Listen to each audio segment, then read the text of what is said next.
దాహం దాహం దాహం మోహం మోహం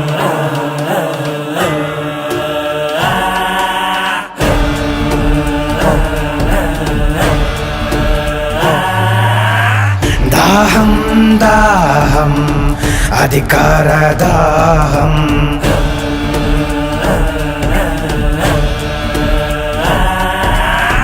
మోహం మోహం కుర్చీ మీద మోహం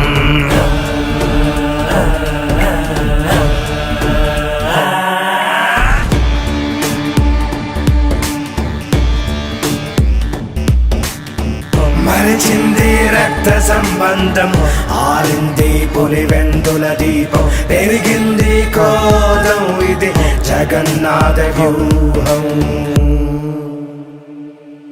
ఇది బయటకి రాని చక్ర వ్యూహం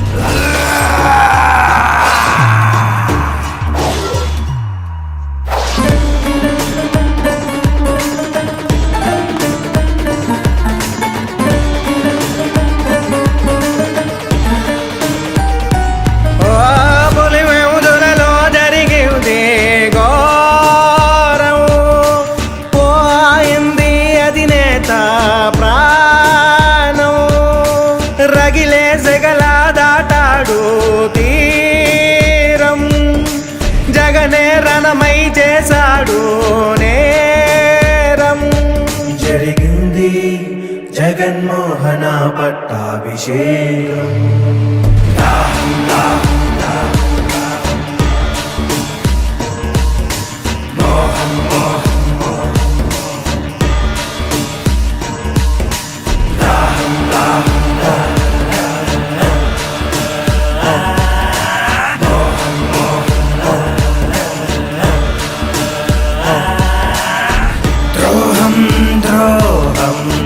విశ్వాస ద్రోహం మదనం మదనం తెర వెనక మరణం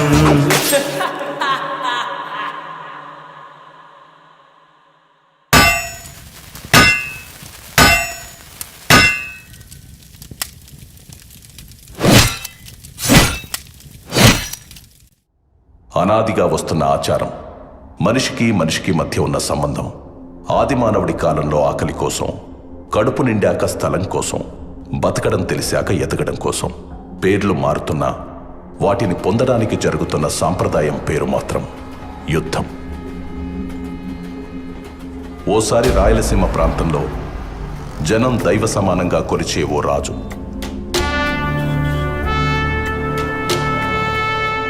ఆ రాజు కడుపున రాక్షస మృగం పుట్టింది.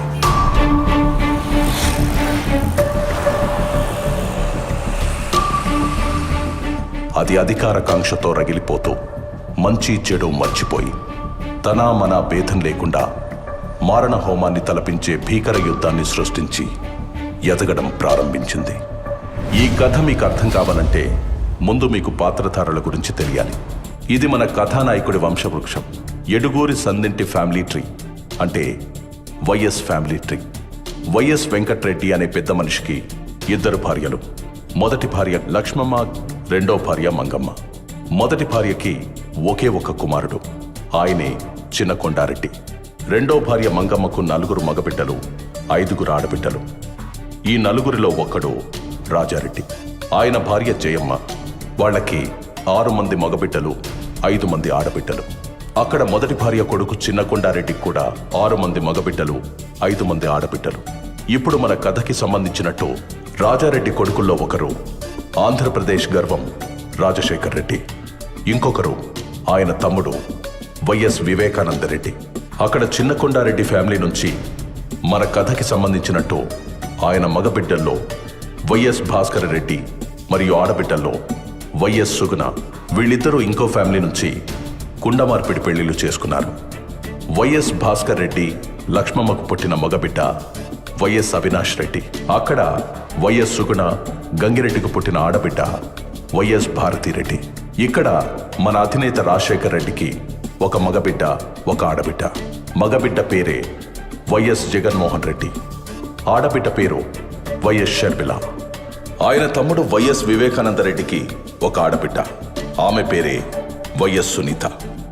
వైఎస్ జగన్మోహన్ రెడ్డికి వైఎస్ భారతిరెడ్డినిచ్చి పెళ్లి చేశారు. వైఎస్ అవినాష్ రెడ్డి భారతికి మేనమామ కొడుకు. ఆయన రాజకీయ భవిష్యత్తు కోసం జరిగిన యుద్ధమే మన ఈ కథ.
నాయనా, నేను హైదరాబాద్ పోతుండాను. ఇంకో 2 దినాలు ఉండిపోవచ్చుగా తల్లి. నాకు కూడా ఉండాలని ఉండాది నాయనా, కానీ హాస్పిటల్ నుండి కాల్స్ వస్తుండాయి. పిల్లలు కూడా నా కోసం ఎదురు చూస్తుండారు. సరే తల్లి, హాస్పిటల్ అంటుండా, దాని మీద ఎంతో మంది ప్రాణాలు ఆధారపడి ఉన్నాయి. ఎవరి ఆలస్యం వల్ల వాళ్ళకు అన్యాయం జరగకూడదు. పోయిరా తల్లి. ఎక్కువ ఆలోచించి మీ ఆరోగ్యం పాడు చేసుకోకండి. టైంకి మందులు తినండి నాయనా. సరే అయితే పోయొస్తాను నాయనా. ఆశీర్వదించండి. మంచిది, క్షేమంగా పోయిరా తల్లి.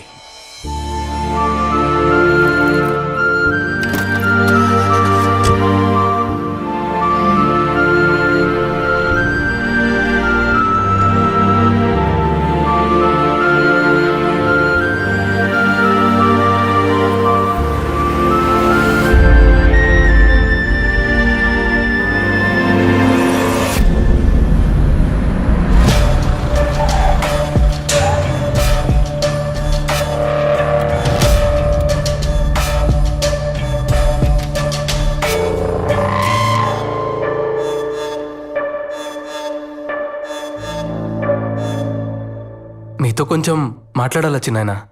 రాజకీయమా లేక కుటుంబ విషయమా? రాజకీయమే. అమ్మ ఆడబిడ్డలు లోపలికి పోయి నాకు మాట్లాడుకుందామా? నన్నే వెళ్ళమని నేరుగా చెప్పొచ్చు కదా. నా గురించి వాళ్ళనెందుకు పంపించడం? నాది కూడా ఈ కుటుంబమే. నేను మీలో ఒకటేనని ఏనాడు అనుకోలేదు కదా. ఎప్పుడు వేరుగానే చూస్తారు, వేరుగానే మాట్లాడతారు. అంతా నా కర్మ.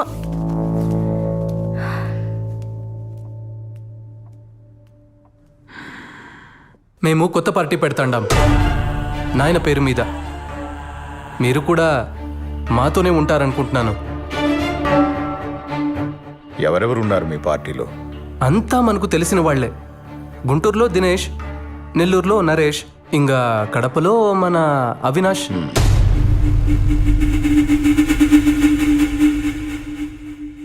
పులివెందుల రాజకీయం రాజారెడ్డి కుటుంబానికి మాత్రమే. ఈడ ఇంకెవడూ అడుగు పెట్టడానికి వీల్లేదు. ఏడున్న మందికి మంచి చేయాలని మేం పడ్డ కష్టం, చేసిన త్యాగం, కన్న కలలు మీకేమీ తెలీదు. తొందరపాటు నిర్ణయాలు తీసుకోకు.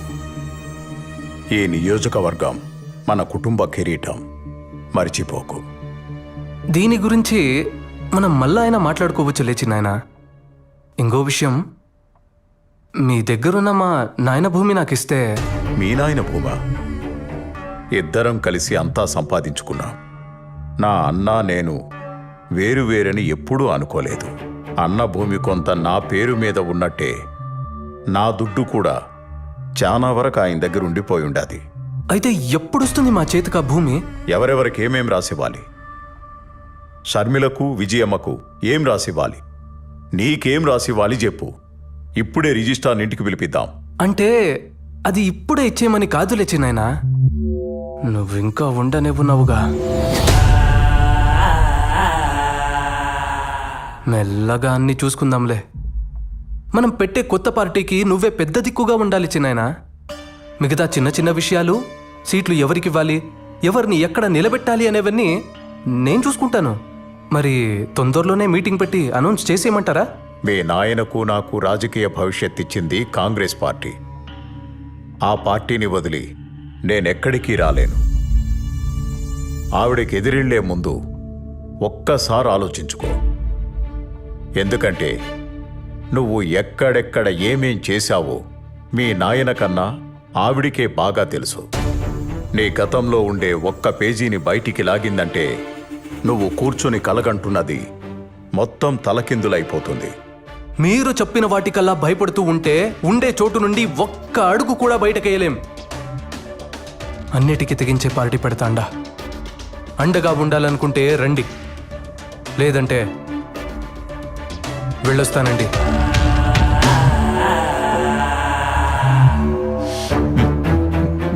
ఎందుకు వివేక వెనక్కి తగ్గుతుండా?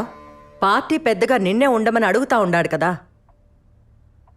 నీకేమన్నా తక్కువ అయి ఉంటే చెప్పు. ఆడి కోపం తెప్పించి నువ్వేమో ఇట్ట నవ్వుతా ఉండావు. అసలు నీ ఉద్దేశం ఏంటి? ఈరోజు నీ కొడుకు కోసం ఇంత గట్టిగా అడుగుతుండావే వదినమ్మా. వాడు నా మీద చెయ్యెత్తిన రోజు మాత్రం ఒక్క మాట కూడా మాట్లాడలేదే. నేను పార్టీకి పెద్ద దిక్కంట. సీట్లు ఎవరికివ్వాలో, ఎక్కడ ఎవరిని నిలబెట్టాలో వాడే నిర్ణయిస్తాడంట. వాడు ఈడికొచ్చింది నన్ను పార్టీలోకి పిలవడానికి కాదు. నేను పార్టీ పెట్టుకుంటున్నా వచ్చి చేరితే చేరమని చెప్పడానికి మాత్రమే. నా దారి వాడి దారి వేర్వేర్లే.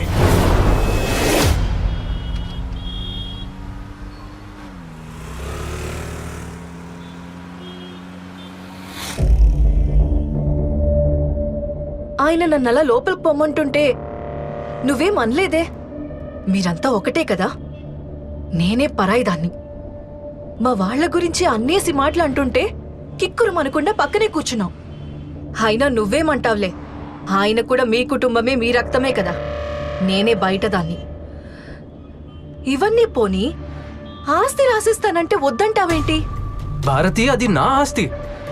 నాకు తెలీదా ఎప్పుడు తీసుకోవాలో, ఎలా తీసుకోవాలో? ఆస్తిస్తాడంట అందరికీ కలిపి. అలా అయితే అమ్మ షర్మిలకు వాటాలు పోగా నాకు మిగిలేదేంది?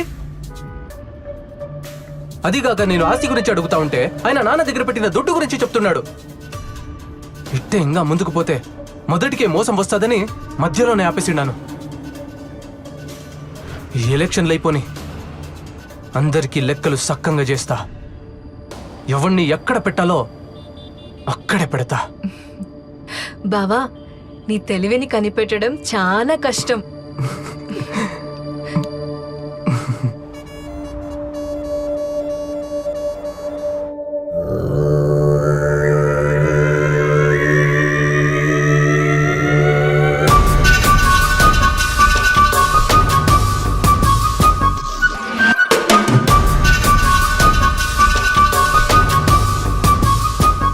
చూడు మామా, మా ఆయన ఆస్తి ఇవ్వమని అడిగితే నానా మాటలన్నీ అని పంపించాడు వీళ్ళ చిన్నాన్న. మావయ్య పోయాక మా ఆయన ఒంటరివాడైపోయిండాడు. మేమందరం ఉండగా మీ ఆయన ఒంటరివాడు ఎలా అవుతాడు? నువ్వేమీ భయపడకు. జగన్ కండగా మేమున్నాం. ఏది ఏమైనా సరే జగనే సీఎం. ఇది మార్చడానికి ఏ తలాడ్డొచ్చినా తెంచి అవతల పారేస్తాం. నీ ఆస్తి ఆడికి పోదన్నా. ఆ ముసలోడి బేనామిలకు చావు భయం చూపెడితే చాలు, పరుగెత్తుకుంటూ నీ పక్కకొచ్చి చేరతారు. వద్దన్నా వాళ్లంతట వాళ్లే వచ్చి నీ ఆస్తి నీకిచ్చిపోతారు. వివేక పవర్లో ఉండగా నువ్వు చెప్పిన ఏ ప్లాను వర్కౌట్ కాదు. కొట్టినా కోసినా వివేకాను కాదనే దమ్ము ఆ బినామీలకు రాదు. ముందు మీరు పొలిటికల్గా బలపడితేనే ఏమైనా చేయగలరు. ఆయన మనం పెట్టే కొత్త పార్టీలోకి రమ్మంటే రానన్నాడు. అసలు మనం పార్టీ పెట్టడమే ఆయనకి ఇష్టం లేదు. పైగా మనం పార్టీ పెడుతుండే వస్తే వస్తాడు, లేకపోతే ఆయనకు నేనే అపోనెంట్గా నిలబడతాను. అప్పుడు ఆయన ఏం చేస్తాడో నేను చూస్తాను.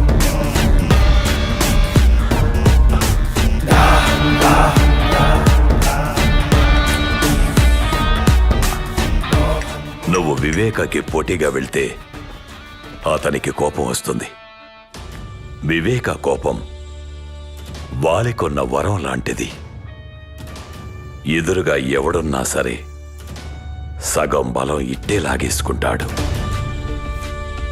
జగనన్న ముందు వివేక ఎంత నాయనా? అయినా ఈ కడప రాజకీయం మనకేమైనా కొత్త? రాష్ట్ర రాజకీయానికి కడప రాజకీయానికి జింక పిల్లకి పెద్ద పులికి ఉన్నంత తేడా ఉంటాది. ఇది తెలియకే ఎంతో మంది నాయకులు చాలా తొందరగా చచ్చిపోయి ఉండారు. మన పెద్ద పులి రాజశేఖర్ రెడ్డి అంతటోడే. కడపలో నెగ్గాలంటే వివేక అవసరమై ఉండాడు. అది స్వయంగా ఆయనే ఒప్పుకున్నాడు. ఇప్పుడేం చేద్దామంటావు? ఏమి చేసినా విజయమే చేయాలా? మా ఆయన వల్లే కాలేదంటే ఆవిడెళ్ళి ఏం చేస్తుంది మామా? వివేకకి విజయం అంటే చాలా గౌరవం.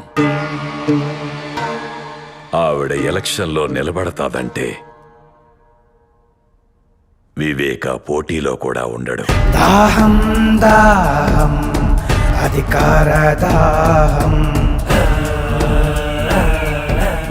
నియంతలా మారాలని ఒకడి రాజకీయ స్వార్థానికి సాయంగా దాన్ని మరింత బలంగా మార్చే దిశగా కొన్ని శక్తులు పనిచేయసాగాయి.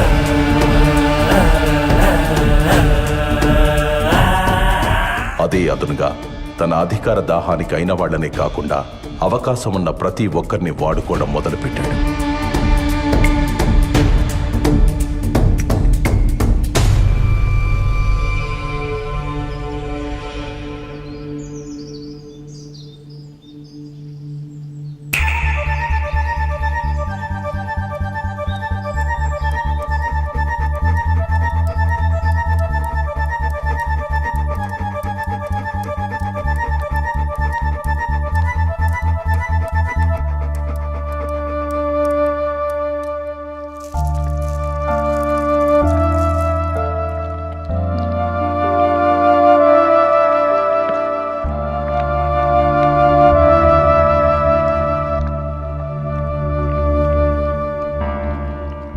ఏంటి వదినమ్మా ఇలా సడన్గా వచ్చారు? ఏదైనా మాట్లాడాలా? వివేక, ఆయన చనిపోయాక నువ్వు చాలా మారిపోయి ఉండావప్పా. ఆస్తి గురించి వస్తే కొడుక్కి షర్మిలకి నాకు సపరేట్గా ఇస్తానని చెప్పుండావు. జగన్ మనసు ఎంత బాధపడుండాదో తెలుసా? మాలో మాకే నువ్వు గొడవ పెట్టబోతుండావు. ఈరోజు నేను మీకో దుర్మార్గుడిలా కనిపిస్తుండానేమో, కానీ నా మాట మాత్రం మీరు మర్చిపోగాకండి. ఏదో ఒకరోజు మిమ్మల్ని ఇద్దరినీ ఆ జగన్ భారతి రోడ్డు మీద నిలబెడతారు.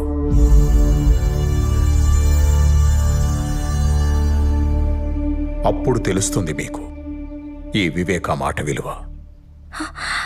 అలాంటి పరిస్థితి మాకెందుకు వస్తుంది చిన్నాయనా? లేనిపోని భయాలు ఎందుకు పెడుతున్నారు మాకు? పార్టీలోకి రా చిన్నాయనా. నువ్వు గాని పార్టీలోకి రాకుంటే మేమే నీకు ఎదురు నిలబడాల్సి వస్తుంది. అంటే నాకు పోటీగా నిలబడతారా మీరు? ఇది చెప్పిరమ్మని పంపినాడా జగన్ మిమ్మల్ని? నన్ను మీ అన్నలాగే చూసుకుంటానని చెప్పుండావు. అందులో ఏమాత్రం నిజం ఉన్నా నా కొడుకుని గెలిపిస్తానని నాకు మాట ఇవ్వు వివేక. అయ్యా, మేడం ఫోన్ చేశారు.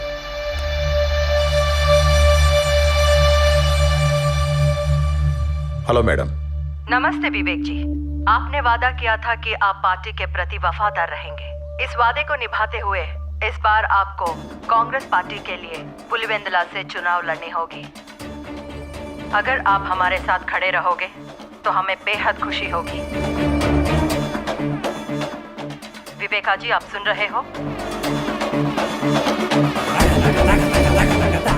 विवेका जी, आप जैसा कहेंगे वैसा ही होगा मैडम। शुक्रिया। I promise you. I am going to contest in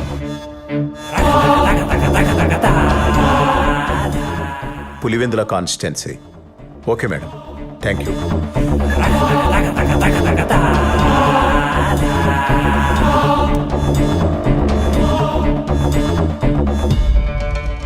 వదినమ్మా, కాంగ్రెస్కి ఇచ్చిన మాట వెనక్కి తీసుకోలేను.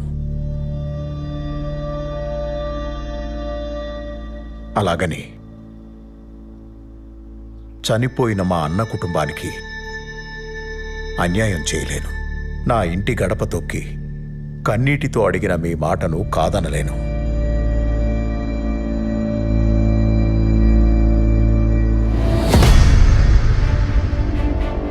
మీకు నేను మాటిస్తున్నాను, ఈసారి ఎలక్షన్లలో మీకు పోటీగా నేనే నిలబడతాను. కానీ మీరే గెలుస్తారు, గెలిపిస్తాను. దీన్నెవ్వరూ మార్చలేరు. ధైర్యంగా పోయిరామా. వివేకానందరెడ్డి ఇంట్లో చీమ చిటుక్కుమన్న శబ్దాన్ని కూడా అందరికంటే ముందు జగన్ చెవికి చేరవేస్తున్న గుంటనక్క ఎర్ర గంగిరెడ్డి.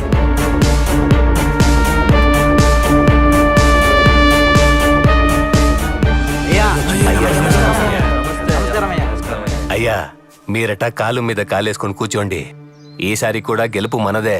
అయ్యా, ఈసారి ఒక్క ఓటు కూడా అటు ఇటు పోదు, గెలుపు మనదే. అందరికీ నమస్కారం. ఈసారి నేను పోటీలో మాత్రమే ఉంటాను, కానీ విజయం మే ఎలక్షన్లో గెలవాలి. అయ్యా, ఏం మాట్లాడుతున్నారు? మధ్యలో ఇంకెవరూ మాట్లాడకండి. వదినకు నేను మాటిచ్చాను. ఎవరూ భయపడకండి. మీకు కూడా మాటిస్తున్నాను. నాకు అధికారం ఉన్నా లేకున్నా నేనెప్పుడూ మీతోనే ఉంటాను. పోయిరండి. పులివెందుల బై ఎలక్షన్ లో కాంగ్రెస్ అభ్యర్థి వైఎస్ వివేకానందరెడ్డిపై వైఎస్ఆర్పీ అభ్యర్థి విజయమ్మ భారీ మెజార్టీతో గెలుపొందారు. ఈ విజయంతో ఆంధ్రప్రదేశ్ లో మరొక ప్రాంతీయ పార్టీ సంచలనం సృష్టించింది.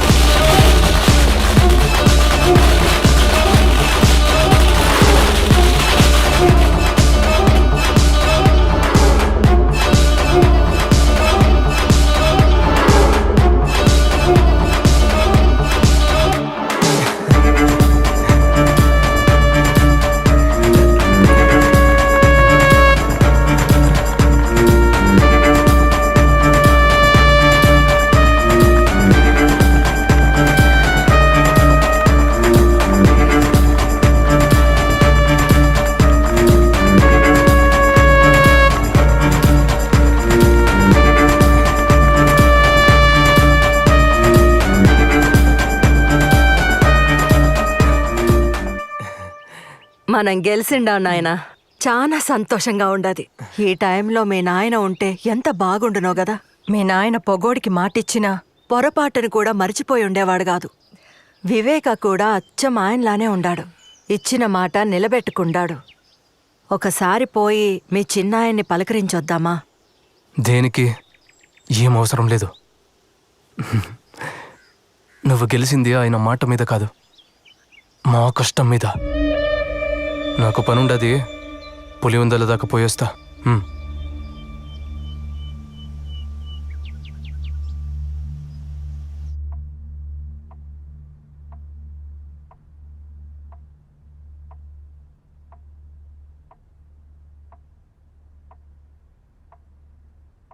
అన్నా, మనం ఇప్పుడు పవర్లో ఉండాం కదన్నా. ఆ వివేక ఒంట్రోడయిండు. ఇప్పుడు వాళ్ళ పేనామిల్ని పిలిపించి ఆస్తి గురించి అడుగుదామా? వివేకాన్ని తక్కువ అంచనా వేస్తుండారు. మిమ్మల్ని గెలిపించాడు అంటే వాడు ఓడిపోయినట్టు కాదు. నాకు తెలిసినట్టు ఎమ్మెల్సీ ఎన్నికల్లో పోటీ చేస్తుండాడు.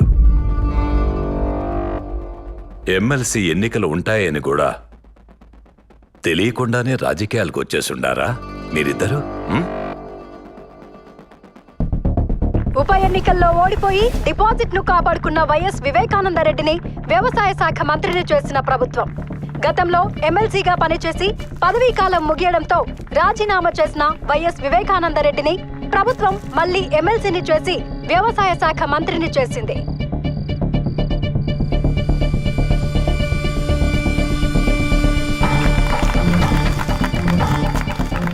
చెప్పండి కృష్ణమోహన్ రెడ్డి గారు. అన్నా, వివేకం ఉంటే మన పార్టీలోనైనా ఉండాలి, లేదా పవర్లో లేకుండాయినా ఉండాలి. మన పార్టీ గెలవనప్పుడు వాడు పవర్లో ఉంటే మనకు చాలా ఇబ్బంది అవుతుంది. ఆ ప్రశాంత్ కిషోర్కి ఫండ్స్ కూడా ఏర్పాటు చేయాలా. ముందు మనం చేయాల్సిన పనులు ఈ రెండు. దీని గురించి మీరు చాలా సీరియస్గా ఆలోచించాలి.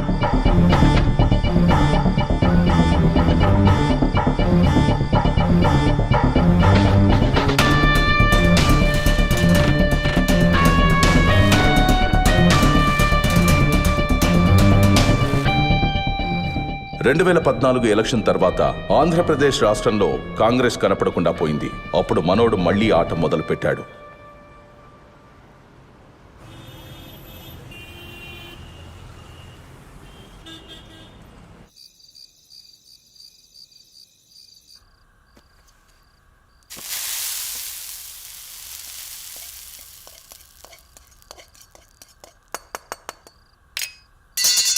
అయ్యో, పెద్దమ్మా, ఇంట్లో ఇంతమంది పనివాళ్ళుండగా నువ్వెందుకు వంట చేస్తుండావు? ఇవిక్కడే వదిలే, నేను చేసి పెడతా, నువ్వు వెళ్ళు. దీంట్లో ఏముండదులే బిడ్డ. నాకు కూడా అప్పుడప్పుడు వంట చేయాలనిపిస్తూ ఉంటుంది. కానీ ఇంట్లో వంట చేయడానికి నాకు నో పర్మిషన్. వాళ్ళు చేసి పెట్టిందే తినాలి తప్ప నన్నెవ్వరు ఏం చేయనివ్వరు. ఇలా ఎప్పుడో ఒకసారే అవకాశం వస్తుంది. అలా వచ్చినప్పుడు మాత్రం అస్సలు వదులుకోకూడదు కదా. అవును, ఎట్టా ఉంటది మీ సోషల్ సర్వీస్? ఇప్పుడు కూడా అంతేనా? నాకు పేషెంట్ దొరక్కపోయినా పర్లేదు, కానీ ఎవరి ఆరోగ్యం పాడవకూడదని పరిగెడతానే ఉండావా? అంతే కదా. నా చేతిలో ఎంత చేయొచ్చో, నా వల్ల ఎంత అవుతుందో అంత చేస్తానంతే. నీకింకా చెయ్యాలనుంటే పవర్లో కూర్చుని చేయొచ్చు కదా. రాజకీయం ద్వారా అయితే రీచ్ ఎక్కువ ఉంటది. దానికి నాన్న ఉన్నారు కదా, నాకెందుకు అవన్నీ?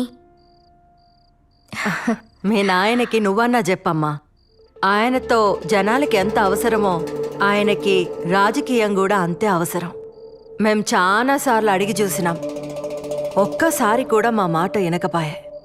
ఆ కాంగ్రెస్ పార్టీకే విధేయుణ్ణి అంటుంటాడు. ఇప్పుడు రాష్ట్రంలో కాంగ్రెస్ పార్టీ లేకుండా పోయింది. కనీసం ఇప్పటికైనా మాతో చేరమని చెప్పమ్మా.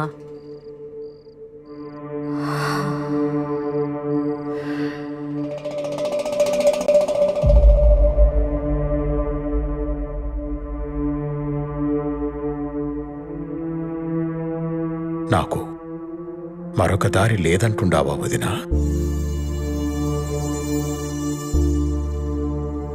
మనమిలా తలో పక్కా విడిపోయి అవమానం పాలు కావద్దంటాండాను. ఆలోచించు వివేక. అందరం కలిసుంటేనే కదా కుటుంబానికి గౌరవం, బలం ఉంటుంది కదా.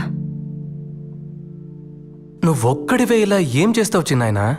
నువ్వు పార్టీలో ఉంటే నీ పక్కన బలం ఉంటాది. ఎప్పుడూ నాకు ఒంటరిగా పోరాడడం అలవాటై ఉండాది. నన్ను నమ్ముకున్న వాళ్ళకి కాస్త సాయంగా ఉంటే అదే చాలు.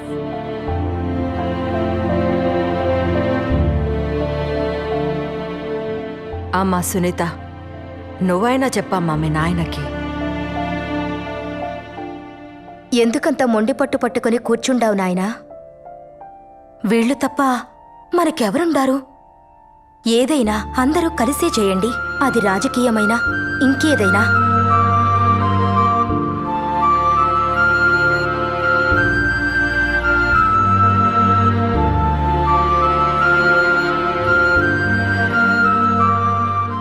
సరే వినండి,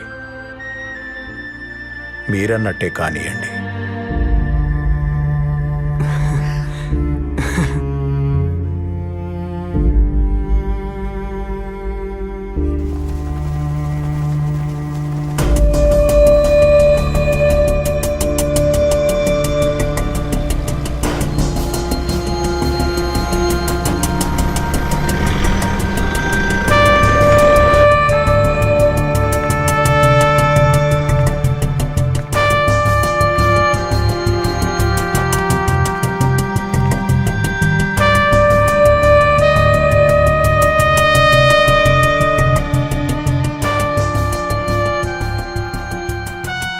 దేవుడి దయతో ఈరోజు వాతావరణం కూడా చల్లగా ఉంది.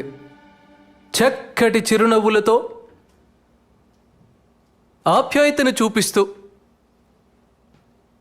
ప్రేమానురాగాలు పంచిపెడతా ఉన్న ప్రతి అక్కకు, ప్రతి చెల్లెమ్మకు, ప్రతి అవ్వకు, ప్రతి తాతకు, ప్రతి సోదరుడికి, ప్రతి స్నేహితుడికి ముందుగా 2 చేతులు జోడించి హృదయపూర్వకంగా కృతజ్ఞతలు తెలుపుకుంటా ఉన్నా.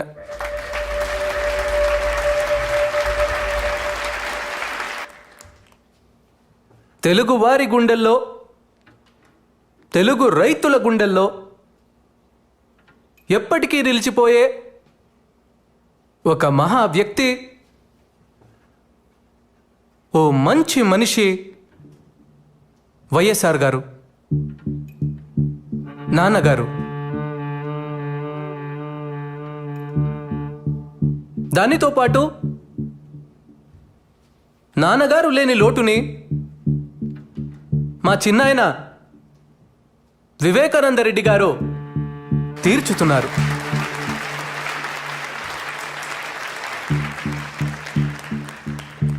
ఆయన మన పార్టీలో చేరడం వల్ల మనకు 1000 ఏనుగుల బలం వచ్చింది. ప్రజల ఆశీస్సులు, రైతన్నల ఆశీస్సులు, అక్క చెల్లెమ్మల ఆశీస్సులు ఎల్లప్పుడూ మన పార్టీకి ఉండాలంటే చిన్నాయన వివేకానంద రెడ్డి గారి ఆశీర్వాదం మనకు చాలా అవసరం.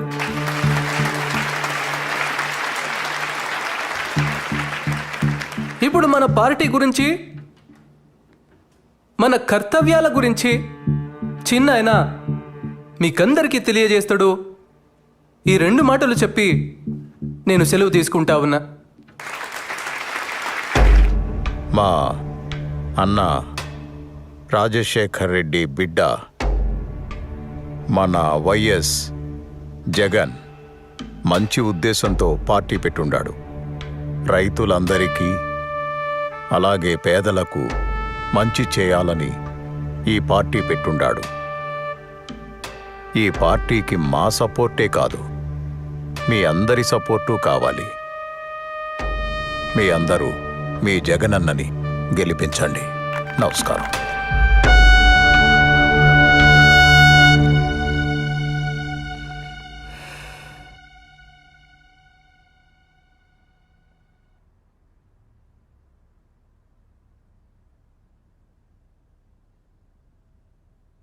ఎమ్మెల్సీ ఎన్నికల్లో శివశంకర్ రెడ్డి నిలబెడదాం బావా. ఆయన మనకి ఎంతో సహాయం చేశారు కదా. బాబాయ్ నిలబడుతున్నాడు కదా. ఆయన కోసం మనకు సాయం చేసిన వారిని మర్చిపోతామా? ఆయన మనకు విలువ ఇవ్వనప్పుడు వీళ్లే కదండి మన పక్కన నిలబడ్డారు. భారతి నీకు అసలు... సరే వదిలే భారతి. ఇప్పుడు అన్న ఎలా చెప్పితే అలా చేద్దామంతే. ఏదో సీటుకి ఆశపడి మిమ్మల్ని అడిగాం. దీనివల్ల అన్నకు బాధ అయితే మనకి సీట్ వద్దు. బాబాయిని ఇప్పుడు వద్దంటే అపోజిషన్కి వెళ్ళిపోతాడు. తర్వాత మన పక్కలో బల్లెమై కూర్చుంటాడు. ఇప్పుడే మన పరిస్థితి ఇలా ఉంటే ఇంకా ఆయన పవర్లో ఉంటే మన పరిస్థితి ఏందో ఆలోచించినారా? అయితే ఇప్పుడు ఏం చేద్దామంటావు? ఇంతకు ముందు వివేక వేసిన ప్లాన్ ఈసారి మనం వేద్దాం. ఆయన్ని ఎమ్మెల్సీగా నిలబెడదాం, కానీ గెలవడు. పవర్లో లేని వివేక కాన్ఫిడెన్స్ తగ్గిపోయి కామ్గా ఉంటాడు. తరువాత ఎలక్షన్స్లో మనం చేయాల్సింది చేద్దాం.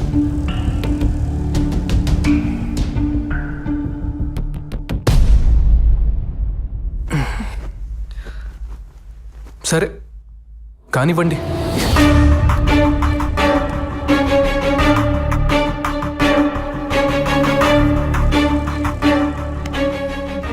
ఇలా ఈ ముగ్గురు కలిసి ఎమ్మెల్సీ ఎన్నికల్లో వివేకాన్ని ఓడించడానికి ఉన్న అన్ని ప్రయత్నాలు చేస్తూ సకల విధాలా కష్టపడి సమిష్టి కృషి చేశారు. చివరికి ఎమ్మెల్సీ ఎన్నికల్లో వైఎస్ వివేకానందరెడ్డి ఘోర పరాజయం పాలయ్యారు. జాతీయ రాజకీయాల్లో ఎంపీగా, రాష్ట్ర రాజకీయాల్లో మంత్రిగా పనిచేసిన ఓ రాజకీయ నిపుణుడు ఎమ్మెల్సీ ఎన్నికల్లో ఘోర పరాజయం పాలయ్యారు. తన వాళ్ల చేతుల్లోనే మోసపోయిన వైఎస్ వివేకానందరెడ్డి ఈ ఓటమితో ఆయన రాజకీయ జీవితానికి తెరపడుతుందా?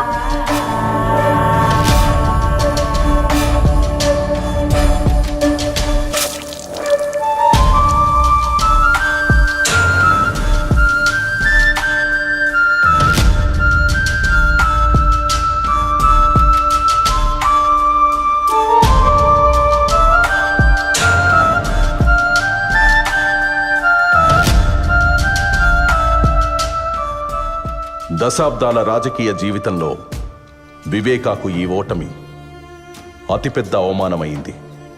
దీని గురించి చాలా ఆలోచించారు.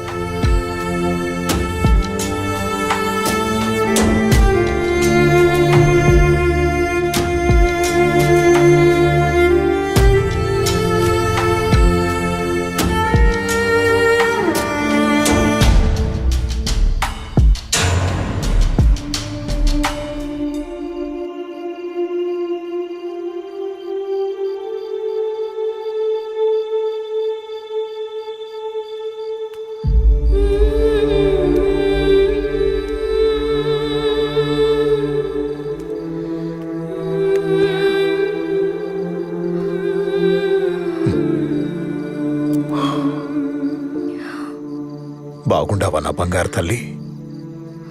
నిన్ను చూడాలని అనుకుంటుండా, ఈలోగా నువ్వే వచ్చేసినావు. ఈ నాయన మనసు నీకెట్టా తెలిసిపోతుండాది బంగారు తల్లి? నేను చెప్పడం వల్లేగా నువ్వు ఓడిపోయినావు. మన వాళ్లతో కలిసి ఉండమన్నానే కాని ఓడిపోమని కాదు నాయనా.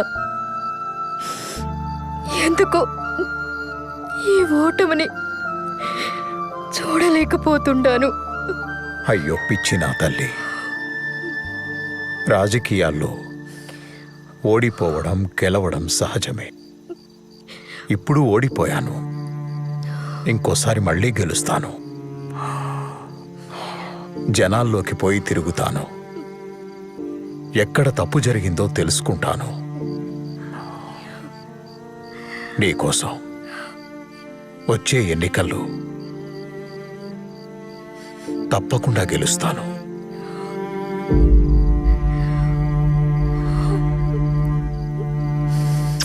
ఎక్కడ తప్పు జరిగిందని తెలుసుకోవడానికి తన ప్రయత్నాలు మొదలుపెట్టాడు.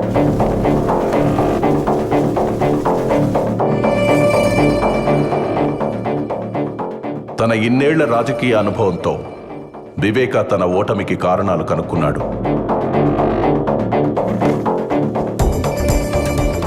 వచ్చే ఎన్నికల్లో గెలుపుకు సర్వం సిద్ధం చేశాడు. తన మానసిక స్థితిని సరిచేసుకోవడంతో పాటు పార్టీ పెత్తనాన్ని కూడా తన చేతుల్లోకి తీసుకున్నాడు. పులివెందుల రాజకీయంపై తమ ఆధిపత్య పరంపర కొనసాగనివ్వడం కోసం యువ నాయకుడిలా యాక్టివ్గా ఉంటూ అన్ని విధాలుగా ఎఫర్ట్ పెడుతూ రగిలే ఓ బడబాగ్నిలా దూసుకొస్తున్న వివేక తన ఇంటి నుండి కారు మబ్బు కమ్ముకొస్తుందనే విషయాన్ని తెలుసుకోలేకపోయాడు.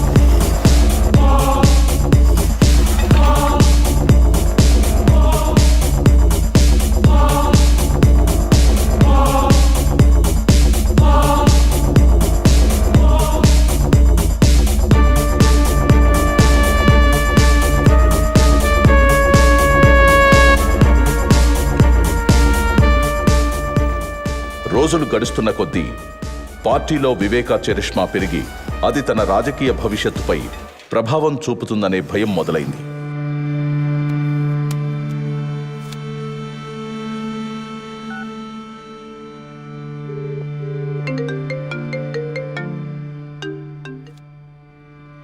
చెప్ప అవినాష్. నువ్వే ఏదో ఒకటి చేయాలి భారతి, లేకపోతే ఈయన మనల్ని రాజకీయం నుంచి శాశ్వతంగా దూరం చేసేస్తాడేమో. నువ్వేం కంగారు పడకు, నేను చూసుకుంటాను. జగన్తో నేను మాట్లాడతాను.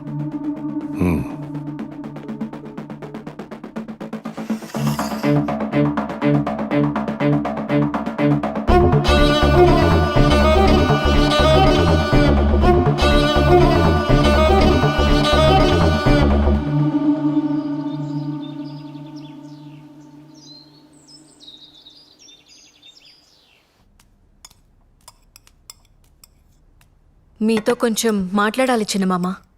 రాజకీయమా లేక కుటుంబ విషయమా? ఈ కుటుంబానికి రెండు ఒకటే గదా. ఎందుకు చిన్నమామ నేనంటే అంత కోపం మీకు? నేనేం పాపం చేశాను? ఒక్కసారైనా నన్ను ఈ కుటుంబంలో మనిషిగా చూసారా?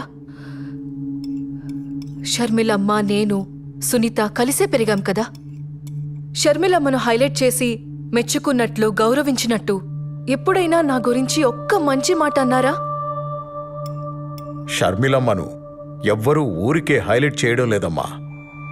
మీ ఆయన వెళ్ళి జైల్లో కూర్చుంటే షర్మిలమ్మ ఆడబిడ్డైనా వెళ్ళి పాదయాత్ర చేసింది. ఎండకు వానకు జనాల్లో కలిసి తిరిగింది. ఎంతో కష్టపడింది. అందుకే అంత మంచి పేరు సంపాదించుకుంది. పోనీ నువ్వు చేయలేకపోయావా పాదయాత్ర? అప్పుడు అందరూ నిన్నే హైలైట్ చేసి మాట్లాడుకునేవారు. అవన్నీ నా వల్ల అవ్వలేండి గాని మా వాళ్లకు అదే అవినాష్కి ఎంపీ సీట్ అడిగితే ఎందుకంత స్వార్థంగా వద్దంటుండారు? ఏమ్మా, షర్మిలమ్మ పడ్డ కష్టానికి ఏదో మా వంతు సహాయంగా చిన్న ఎంపీ టికెట్ ఇచ్చి సరిపెడదామనుకుంటుండా. ఆమె చేసిన దానికి ఆ సీటు కూడా తక్కువే. తను తలుచుకుంటే ఒక మంచి నాయకురాలవుతుంది. ఒక ఆడబిడ్డకి ఇచ్చిన సీటు తీసుకెళ్లి మీ భాస్కర్ రెడ్డి కుటుంబానికి ఇవ్వమని వంత పాడుతున్నావే, సిగ్గుగా లేదమ్మా నీకు? సరే, నేను వెళ్తున్నాను. మీరు భోజనం చేసి కడుపు నింపుకునే రండి. మీరెప్పుడు నన్ను ఒప్పుకోరు. షర్మిలమ్మ కడప ఎంపీ ఏంది? నేను మీకు ముందే చెప్పుండాను, పులివెందుల రాజకీయాలు రాజారెడ్డి కుటుంబానివి మాత్రమే. ఆ అవినాష్ని జమ్మల మడుగులో నిలబడమను నేనే క్యాంపెయిన్ చేసి గెలిపించుకుంటాను.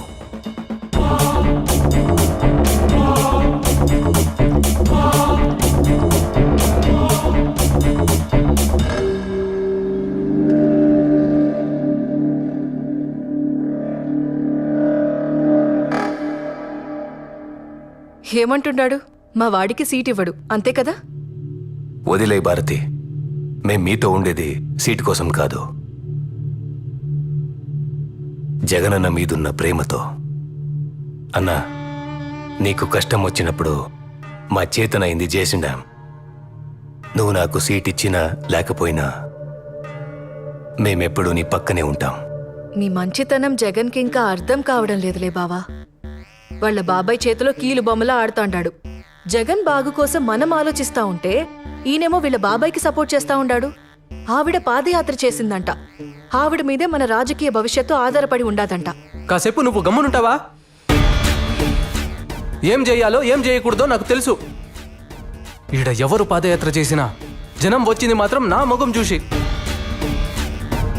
ఊరుకుంటే ఏదో మాట్లాడుతుంది.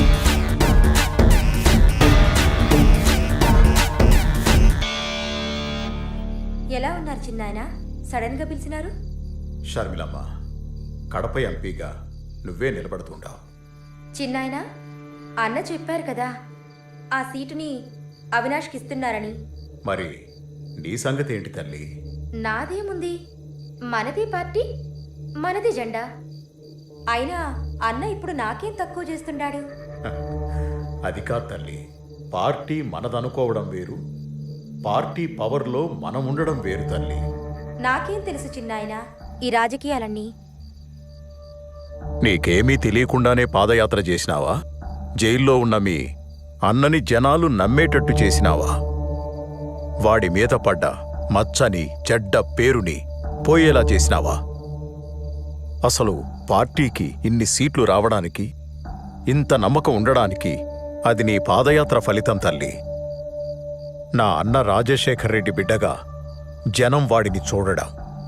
పాదయాత్ర ఎవరు చేసినా జనం వచ్చింది మాత్రం వాడి మొహం చూసనుకుంటున్నాడు. ఎప్పటికైనా వాడికి సరిపోటి నువ్వే తల్లి. నీకు రాజకీయం తెలియకే, అది నీ రక్తంలోనే ఉండాది. మనం అనుకుని నిలబడతాననుకుంటే అన్న బాధపడతాడు చిన్నాయన. అన్న నుంచి ఈ మాట వస్తే ఖచ్చితంగా నిలబడతాను. షర్మిలమ్మ, నేను బతికుండగా నీకో దారి చూపాలనుకుంటున్నాను. మీ నాయనకు కూడా తెలుసు జగన్ ఎలాంటివాడో. అందుకే వాణ్ణి ఎక్కడ ఉంచాలో అక్కడే ఉంచాడు. అది నీకు తెలిసేపాటికి నేను ఉంటానో లేదో తెలీదు. అన్నీ నీకు అర్థం కావలసిన టైంకి అర్థమవుతాయి. ఇప్పుడు నా మాటకు నువ్వెదురు చెప్పకుండా కడపకు ఎంపీగా నామినేషన్ వేయడానికి నువ్వు సిద్ధంగా ఉండు తల్లి.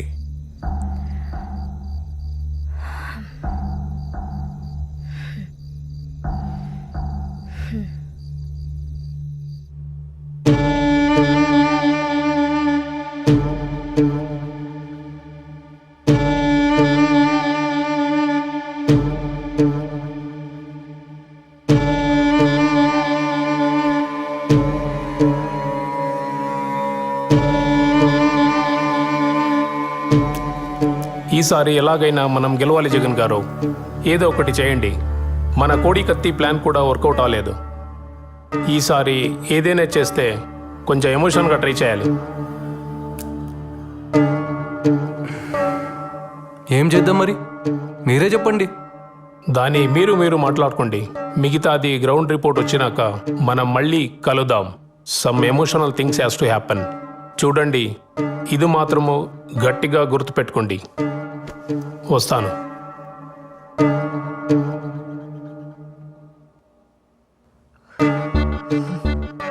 పార్టీ నీది, పెత్తనం ఆయనది. నీకింకెలా చెప్తే అర్థమవుతుందో కూడా నాకు తెలియడం లేదు. ఈ విషయంలో జగన్ ఏం చేయడు. మీరైనా ఏదో ఒకటి చేయొచ్చు కదా అవినాష్ బావా. అన్నని ఒక్క మాట చెప్పమని చెప్పు చాలు.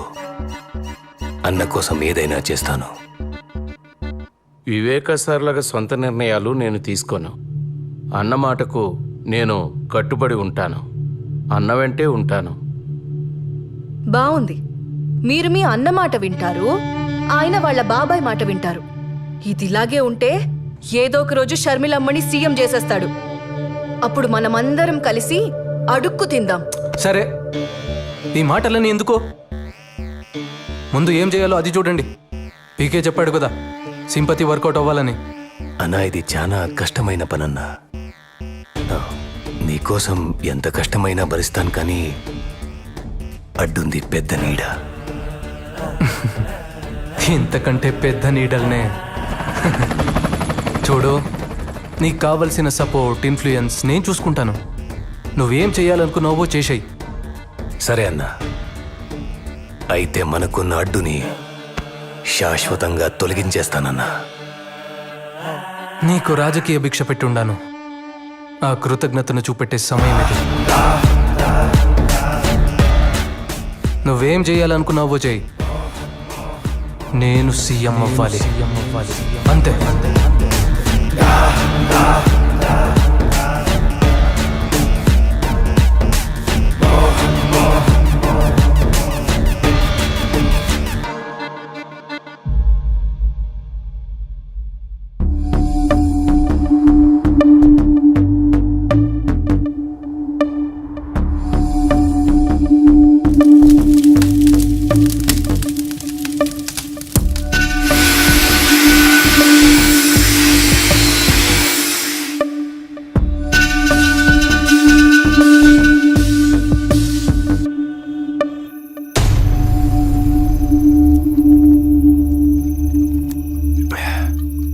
దస్తగిరి అంతా రెడీ కదా? ఎంత తాగుతా ఉన్నా భయం పోవడం లేదన్నా. నిండా మునిగినాక సలేంద్ర ఇంత దూరం వచ్చినాక తిరిగి వెనక్కి తగ్గుతావా ఏంది? అన్నా అస్సలు మొత్తం ప్లానింగ్ లో నా పేరుని నీ కాడికి తెచ్చినోడు ఎవడన్నా?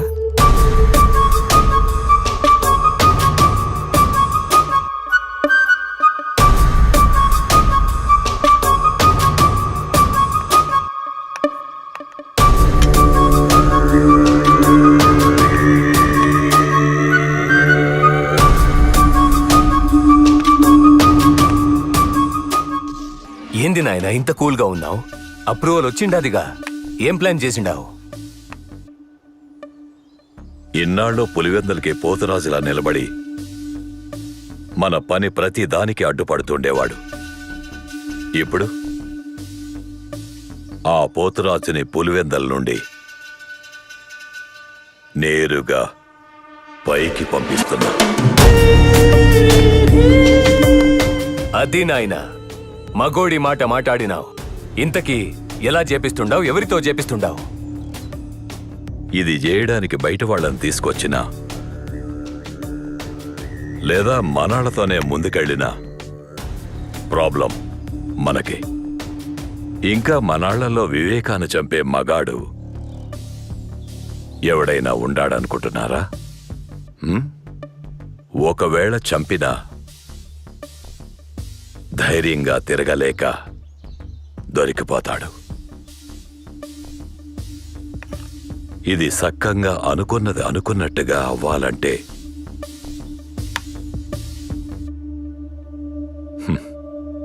కొందరు వల్లే అయితాది. ఆ కొందరు ఎవరు నాయనా? ఒకటి, ఆయన గురించి అంతా తెలిసే ఉండాలా, ఆయన పక్కనే ఉండాలా, ఆయన మీద పగ పీకల దాకా ఉండాలా. అలాంటోడికి దుడ్డు అవసరం, దండిగా ఉండాలా. అలాంటోళ్ళు మనకి ఏడ దొరుకుతారో? ఏడా వెతకనవసరం లేదు, అందరూ మన చేతుల్లోనే ఉండారు. మొదటివాడు ఆయనతోనే తిరుగుతా మనకు సాయం చేసే ఎర్ర గంగిరెడ్డి. బెంగళూరు సెటిల్మెంట్లో వివేక గంగిరెడ్డి వాటాను కూడా వాళ్ళకే ఇచ్చేసి మంచి పేరు తెచ్చుకున్నాడు. ఈడేమో ఆయన మీద పగ పెంచుకున్నాడు. ఇక రెండోవాడు దస్తగిరి. వివేక వీడిని నానా మాటలని అందరి ముందు అవమానం చేసి బయటకు తోసేసి ఉంటాడు. ఇప్పుడు వీడికి వివేక మీద కోపం ఉంది, దుడ్డు అవసరం ఉండాది. వీళ్లతో పాటు మన సునీల్ యాదవ్, ఉమాశంకర్ రెడ్డి, నేను కూడా ఉంటాను. దస్తగిరిని దారిలోకి తెచ్చి మిగిలినంత సునీల్ యాదవ్ చూసుకుంటాడు. ప్రేమ చూపినారు, అయిన వాళ్ళే వెన్నుపోటు పొడిచినారు, కుట్ర పొందినారు, విషము చిందినారు, కలియుగా నాశకులై చేరినారు. నమ్మించి మోసం చేసే వాళ్ళ అస్త్రం ఇది, ఆ నలుగురి కుట్రం.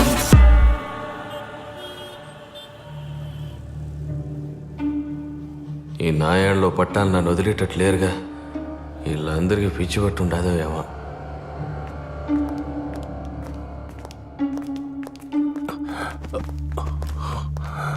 కూర్చోండి కూర్చోండి. నమస్తే సార్. మీరు అటు కూర్చోండి. ఏం దస్తగిరి, ఎన్నాళ్ళనిట్ట కారు నడుపుకుంటూ బతుకుతావు? లైఫ్లో ఎదిగే ఆలోచనలు ఏమైనా ఉండాయా? నాకేం వచ్చన్నా డ్రైవింగ్ తప్ప. నీ లైఫ్ సెట్ అయిపోయే పని చెప్తా, చేస్తావా? ఈ పనికి నువ్వేం భయపడాల్సిన అవసరం లేదు. మేమందరం నీ అనుకుంటాం, నీ మీద ఈగ కూడా వాలకుండా చూసుకుంటాం. వివేక తల మీద 45 crores ఉండాది. నీ వాటా 5 crores వస్తుంది.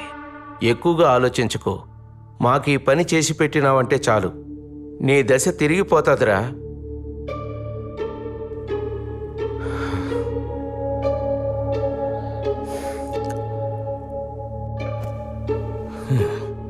పిచ్చిగారి బట్టి కదా ఏమేమో మాట్లాడుతున్నాడు. సునీల్, ఆడి పని చేస్తాడంటావా?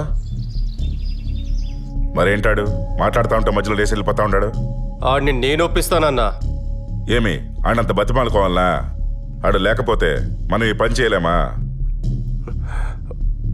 చెయ్యలేము.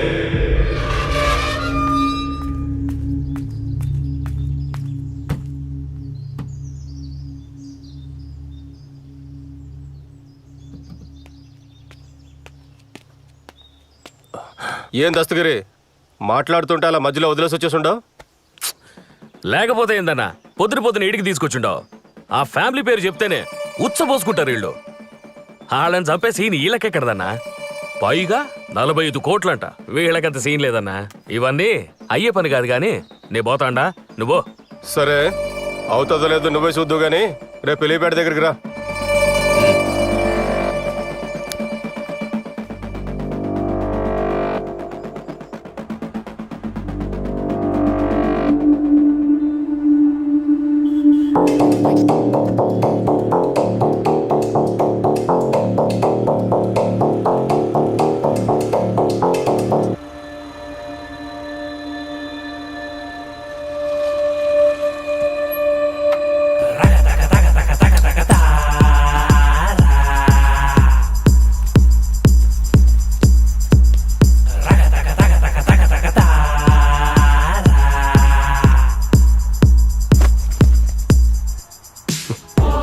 చూసుండవా? ఇప్పుడే ₹1 చేతికొచ్చి ఉండదు. పని అయినాక మిగతాది కూడా వచ్చి చేరుతుంది. అందులో ఒక 25 లక్షలు నాకు ఇవ్వు, మెల్లగా నీకు తిరిగి ఇచ్చేస్తాను. సరే అన్నా, మీరెట్లా చెప్తే అట్లా. అదృష్టం అంటే ఇదేరా. నిన్నటి దాకా నేను పోస్తే గానీ నువ్వు మందు తాగేటోడివి కాదు. ఈ రోజు నాకే అప్పిచ్చే స్థాయికి వచ్చేసినావు. లైఫ్లో ఎదగాలంటే అప్పుడప్పుడు ఇట్లాంటి రిస్క్ తీసుకోవాలబ్బా. ఇప్పుడు చెప్పు, వాళ్ళకంత సీన్ ఉండదో లేదో? అన్నా, ఈ పని నేను ధైర్యంగా చేయాలంటే ముందు నాకెందులో ఆ మెయిన్ హెడ్ ఉండాడో లేదో నాకు తెలియాలి. అది కూడా చూద్దు గానీ రెడీగా ఉండు. సరే పద.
మనం రాజకీయంలో బలపడాలంటే అందరితో పాటు బాగుండాలి. అవును, వాళ్ళని నువ్వే రమ్మన్నావా? అవినాష్ చెప్తాడు. అవినాష్ అన్నా, వాళ్ళు చిన్న మనుషులు కదా, ఇక్కడేం చేస్తున్నారు? ఈసారి కొంచెం గట్టిగానే ప్లాన్ చేశామన్నా. ఈ దెబ్బతో మన సమస్యలన్నీ తీరిపోతాది. ఆ పీకే చెప్పినట్టు జనాల్లో సింపతి క్రియేట్ అవుతుంది. ఏం చేసినా సైలెంట్గా అయిపోవాలి. సరే అన్నా, అసలు ప్లాన్ ఏంటంటే అవన్నీ నాకు అవసరం లేదు. మీరేం చేస్తారో చేయండి. పీకే చెప్పినట్టు సింపతి గట్టిగా వర్కౌట్ అవ్వాలి. జనాలకి మన మీద నమ్మకం రావాలి. దానికోసం మీరు ఎంతవరకైనా వెళ్ళండి. మీ వెనకాల నేనుంటాను. సరే, నేను చూసుకుంటానన్నా.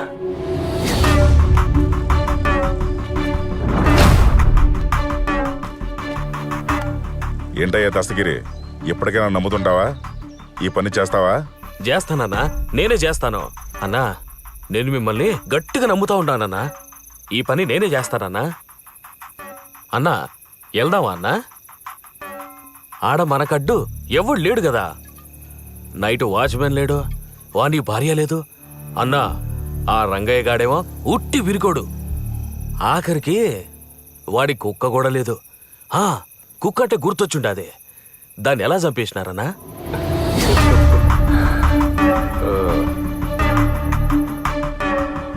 ఎప్పుడైతే మేము ఈ ప్లాన్ అనుకున్నామో అప్పటి నుంచి ఆయన ఇంటి చుట్టూ నిఘా పెట్టినాం. అప్పుడు మాకు అర్థమైంది ఏంటంటే ఆయన కోసం ప్యానం ఇచ్చే ఒక పవర్ఫుల్ కుక్క ఉందని.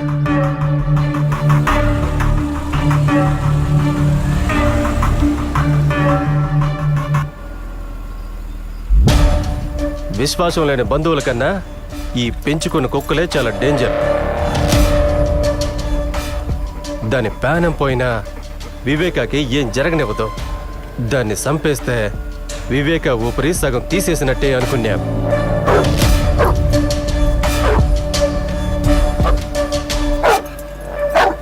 రాజు, ఏంట్రా, ఏమైంది నీకు? ఇంతలా అరుస్తున్నావేంటి? ఏయ్ రాజు, రాజు, ఏమైందిరా?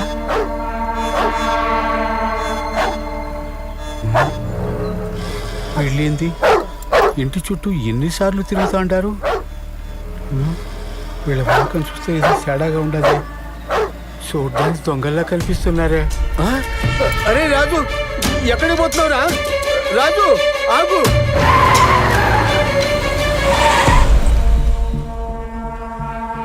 ఈ ఇంట్లో ఉన్న అంతమంది ఒక లెక్క అయితే ఈ కుక్కే ఒక లెక్కగా కనిపిస్తుండది. అవునన్నా, నువ్వు చెప్పే మాట నిజం.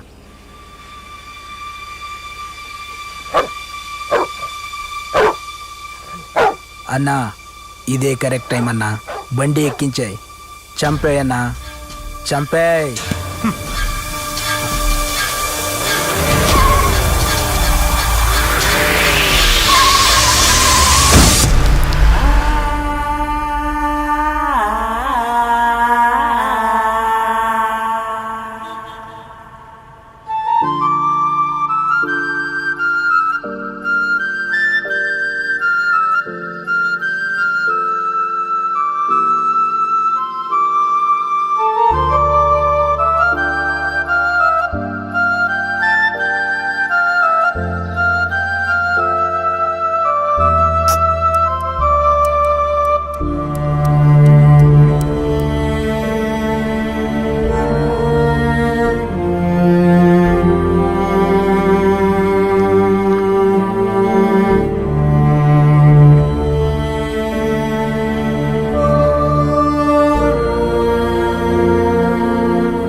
కుక్క పోగానే వివేక్ కుడి భుజం పోయినంత బాధపడుంటాడన్నా. దానమ్మ అది బాంబుల కుక్క కాదన్నా. ఆ కుక్క ఒక్కటే 100 మంది పాలేగాళ్లతో సమానం అన్నా. దానికి చిన్న అలికిడి వినబడ్డదంటే చాలు అందరూ వచ్చిందాకా అరుస్తూనే ఉంటది. ఆ పెద్దాయన కన్నా డేంజర్ అన్నా అది. దాన్ని లేకుండా చేసి మంచి పని చేసినారు. పెద్దాయన సగం ప్రాణం ముందే తీసేసినారు. ఇప్పుడెళ్ళి ఈజీగా చంపేయచ్చు.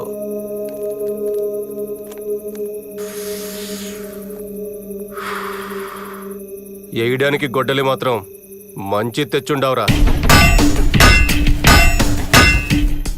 ఏం మంచిదో పోన్నా. అది చేసేటప్పుడు శంకర్ రెడ్డి అన్న మాటలే గుర్తుకొస్తుంది.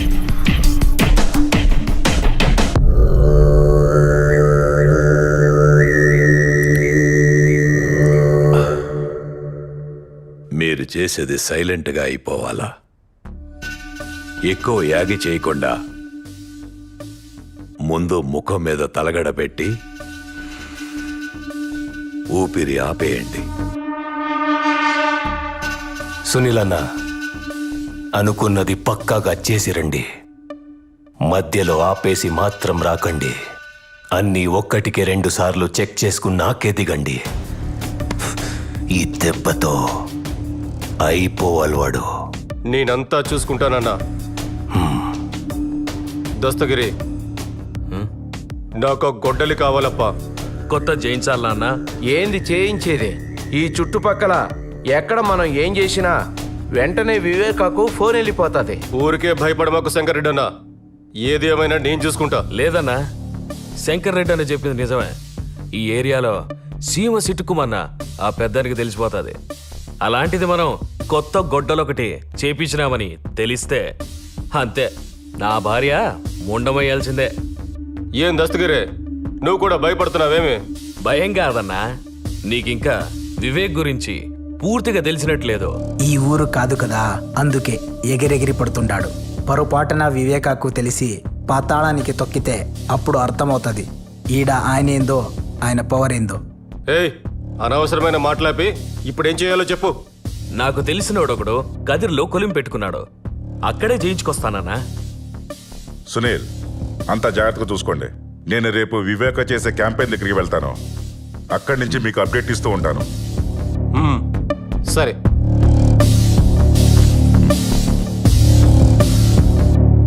Cheers.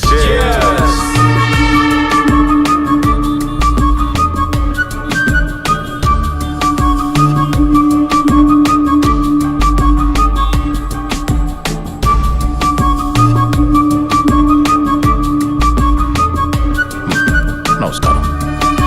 నమస్కారం.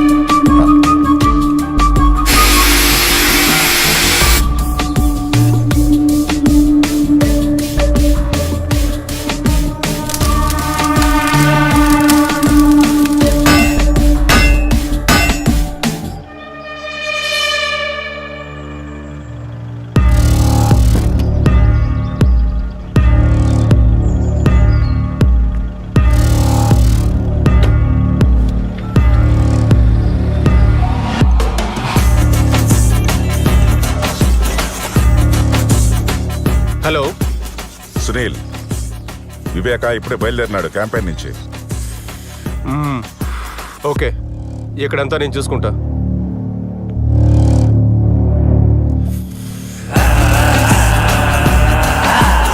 నమ్మించి మోసం చేసే వాళ్ళ అస్త్రం ఇది ఆ నలుగురి కుట్రం.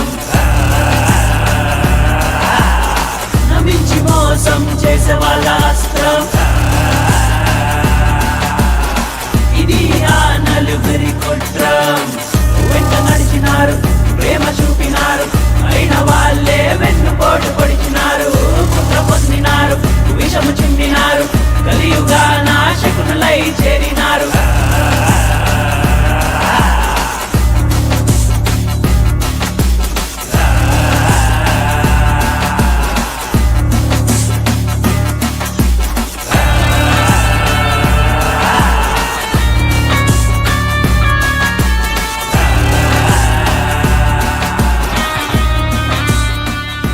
హలో సునీల్, ఏమై ఉండదు?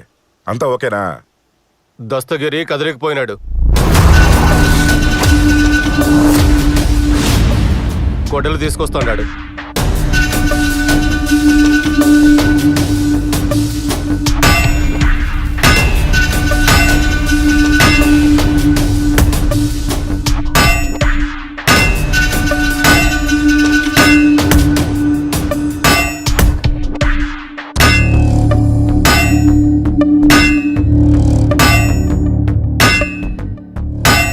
ఇప్పుడు ఎలాంటివేంది?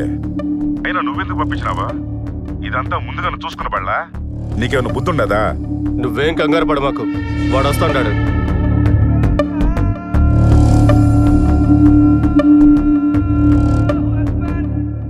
నువ్వు వాడు అప్డేట్ ఇస్తే చాలు. అది కాదు సునీల్. ఛ!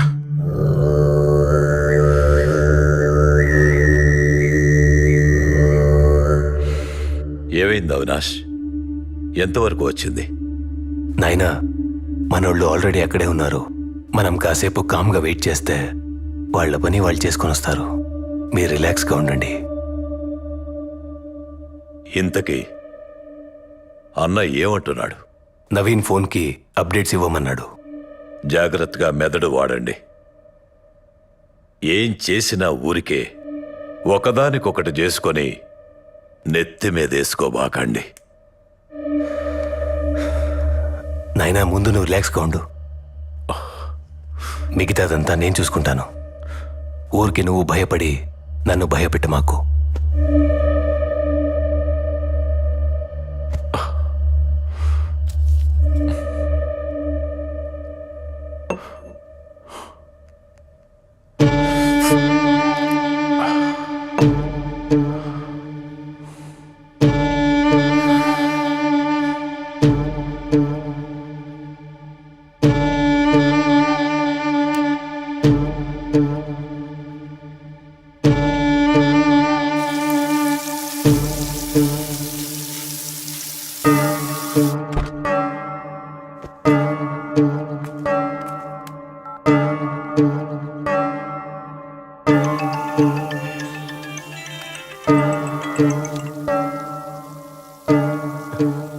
హలో, వచ్చినాడా దస్తగిరి?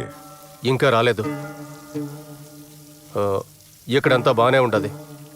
చెప్పాను కదా, నేను అన్నీ చూసుకుంటాను. మళ్ళీ మళ్ళీ ఫోన్ చేసావంటే వాడికన్నా ముందు నిన్నేసేస్తా. గమ్మునాడిని ఏడుకు తీసుకురా. అది కాదు సునీల్,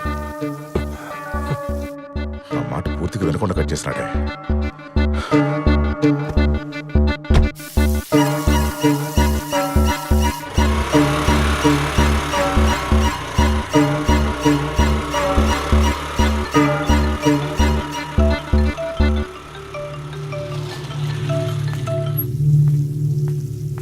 ఏం దస్తగిరి, ఫోన్ చేస్తా ఉంటే తీయడం లేదేందబ్బా?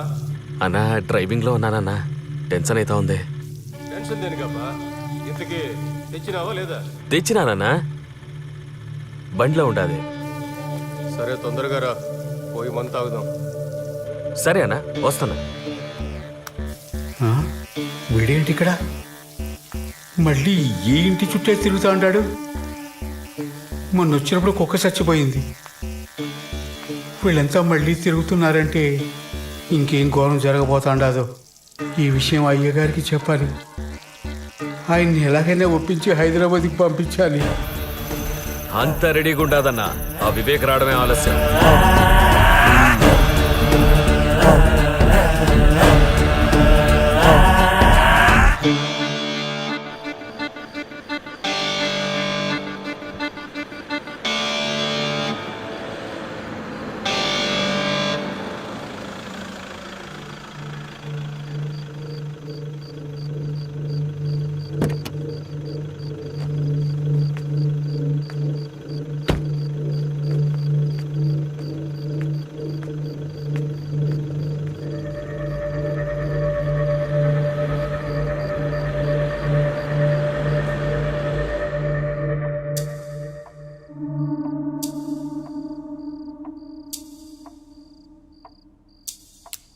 అయ్యా, డ్రైవర్ని పిలిపించి హైదరాబాద్కి వెళ్ళిపోండి అయ్యా. ఏమైందిరా? అయ్యా, మన కుక్క చనిపోయిండది కదా, అది మంచి శకునం కాదు. ఇంట్లో ఏడ చూసినా భయం వేస్తుంది. పైగా అమ్మగారు, వాచ్మెన్ ఎవరూ లేరు. మీరు కూడా హైదరాబాద్ వెళ్ళిపోండి అయ్యా. ఈ ఒక్కసారి నేను చెప్పేది వినండి అయ్యా. నాకెందుకో మనసంతా కీడు శంకిస్తా ఉండాది. కుక్క పోయిందని నాకు బాధగానే ఉండాదిరా. అది అపశకునమే కావచ్చు, కానీ దానికి మనమేం చేస్తాం? అది కాదయ్యా, నా మాట విని హైదరాబాద్కి వెళ్ళిపోండి అయ్యా. యాడికి రాపోయేది? పులివెందులలో, పైగా నా ఇంట్లో. నాకు భయమేందిరా? నన్నెవడేం చేస్తాడు? హో, నువ్వు దిగులు పడకుండా పోయి పడుకో. అది కాదయ్యా. నువ్వు వెళ్ళి పడుకోరా, నేను చూసుకుంటానుగా. రంగయ్య, అయ్యా, ఆ తలుపు తెరిచిపెట్టుండు. గంగిరెడ్డి వస్తా అన్నాడు. గంగిరెడ్డా? ఇప్పుడా? ఈ టైంలో గంగిరెడ్డితో పనేందయ్యా? ఏంటి రంగయ్య, ఈరోజు ఎంత మాట్లాడుతుండావు? ఆ గంగిరెడ్డికి ఏదో పని ఉండదంట, మాట్లాడడానికి వస్తుండాళ్లే. అయ్యా, గంగిరెడ్డిని రేపు రమ్మని చెప్పండి అయ్యా. ఈరోజు ఇంటికి పొమ్మనండి. నువ్వు ఆలోచించకుండా తలుపు తెరిచిపెట్టి వెళ్ళి పడుకో. నాకేం భయం లేదులే, నేను చూసుకుంటానని చెప్తా ఉండా కదా. పో. సరేనయ్యా.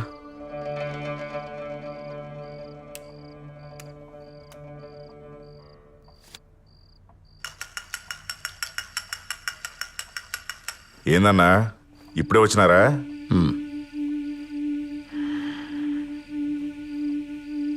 కూర్చో. ఏంది గంగిరెడ్డి, అర్జెంటుగా మాట్లాడాలన్నావు? చెప్తానన్నా.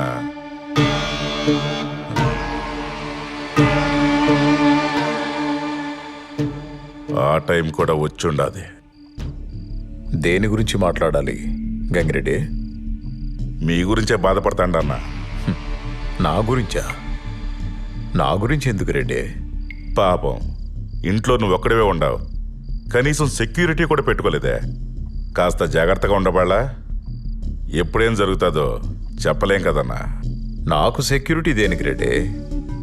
నాకు ఆపద తలపెట్టే ధైర్యం ఎవడుకుండాది పులివెందుల్లో. అది కరెక్టే అన్న.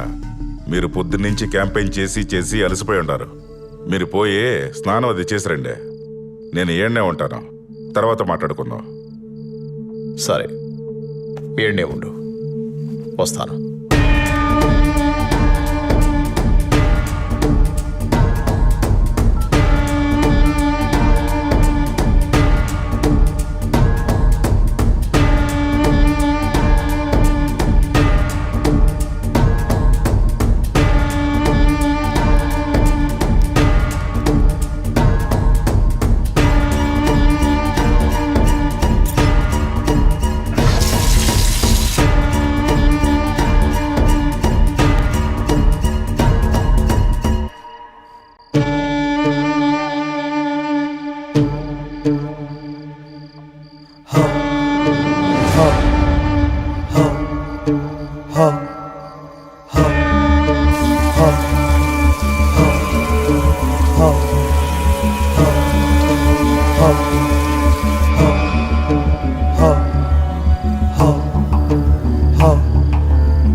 గంగిరెడ్డి,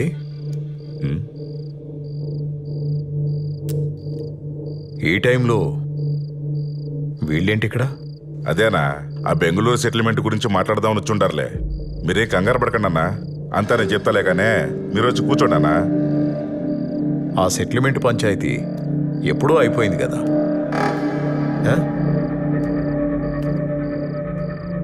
ఇంకేముంది మాట్లాడనీకి? ఉన్నాయన్నా, చాలా ఉన్నాయి మాట్లాడనీకి. నా వాటా డబ్బుల గురించి అడుగుదామని.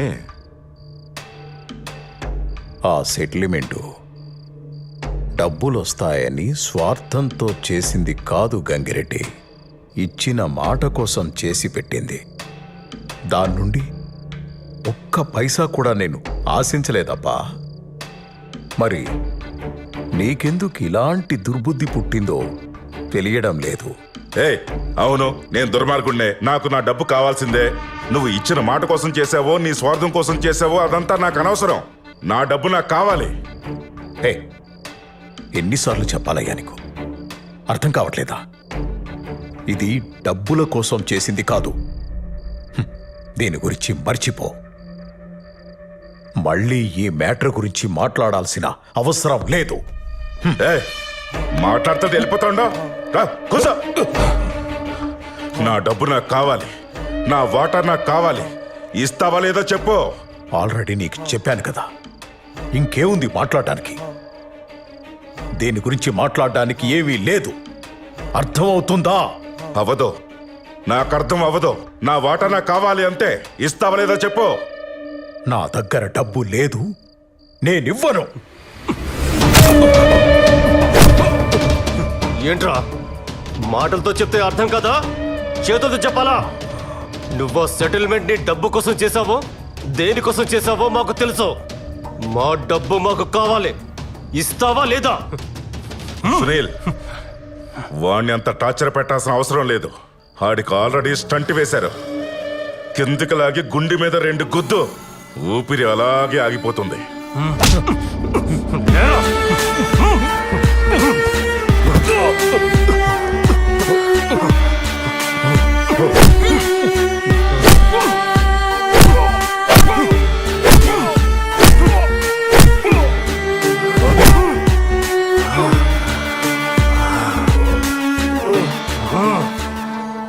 గొడ్డలివరా?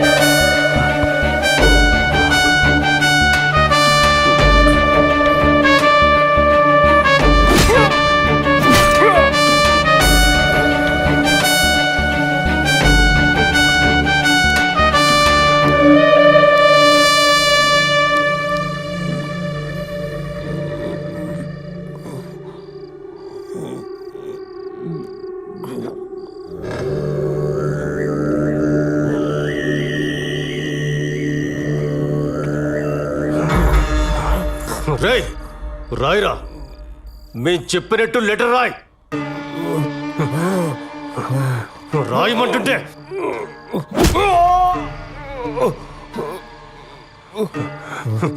రాయే.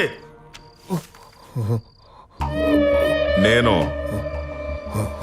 నా డ్రైవర్ ప్రసాద్ని త్వరగా డ్యూటీకి రమ్మని చెప్పిండానని, వాడు వచ్చి నన్ను ఇలా పుట్టినాడు. వాణ్ణి మాత్రం వదలొద్దు. నేను చాలా కష్టపడి ఈ లెటర్ రాస్తా ఉన్నాను. ఇట్లు వివేక.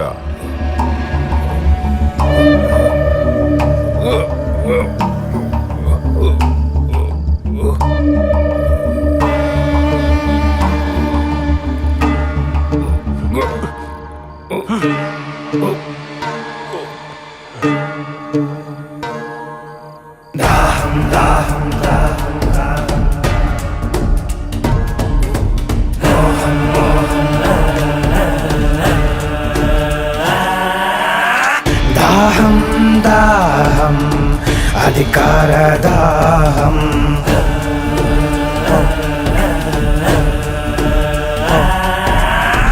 మోహం మోహం కుర్చీ మీద మోహం,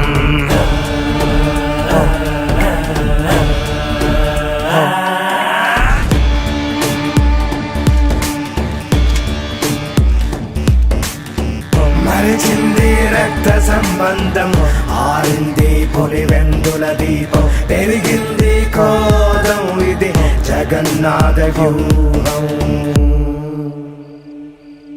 ఇది బయటకి రాని చక్ర వ్యూహం.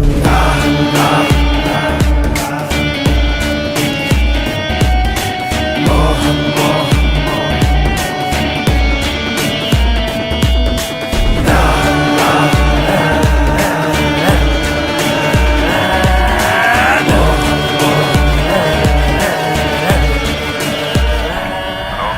గంగిరెడ్డి, మనకు కావాల్సిందేమైనా దొరికిందా? అదే పని మీద ఉన్నాను నాష్. దొరకగానే చెప్తాను. ఆ ముసలోడి ఊపిరి ఆరిందా? వాళ్ళు అదే పని మీద ఉంటారు. పని అయినాక కాల్ చేయండి. ఓకే.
నేనేం చేయాలో అర్థం కావట్లేదు.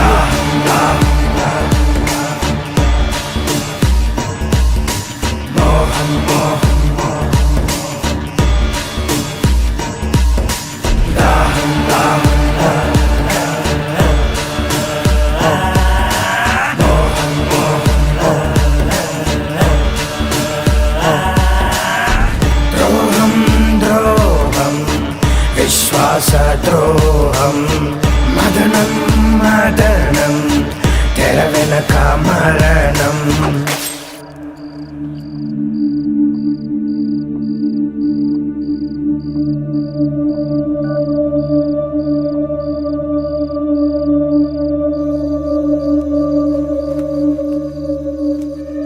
యో అయ్యా, ఇట్లా చూడు, ఈ విషయం ఎవరికి చెప్పకు. దీని వెనకన చాలా పెద్ద తలకాయలు ఉంటాయి. యో ఎవరికైనా చెప్పినావనుకో నీ పని అయిపోతుంది. ఇప్పుడు నన్ను ఏం చేయమంటారయ్యా? నువ్వేం చేయాల్సింది లేదు. నీకేమీ తెలియనట్టుగానే ఉండు. పొరపాటు నా నోరు జారావో నీ ప్రాణం పోతుంది. అర్థమైందా? అట్టేగనయ్యా. అయ్యో దేవుడా.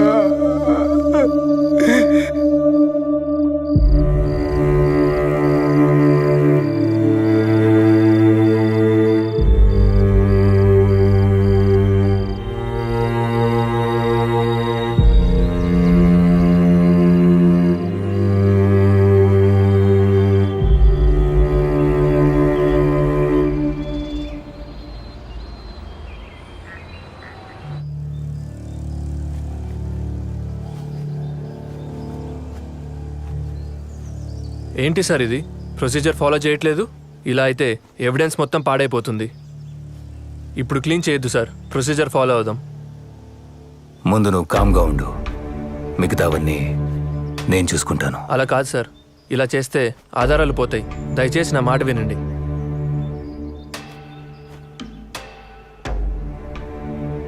సిఐ గారు, ఫ్రీజర్ బాక్స్ని క్లోజ్ చేయండి. ఇది చాలా అన్యాయం కదా సార్. న్యాయం ఎప్పుడు డబ్బున్నోడి చేతిలోనే ఉంటుందిరా. పద తీసుకో.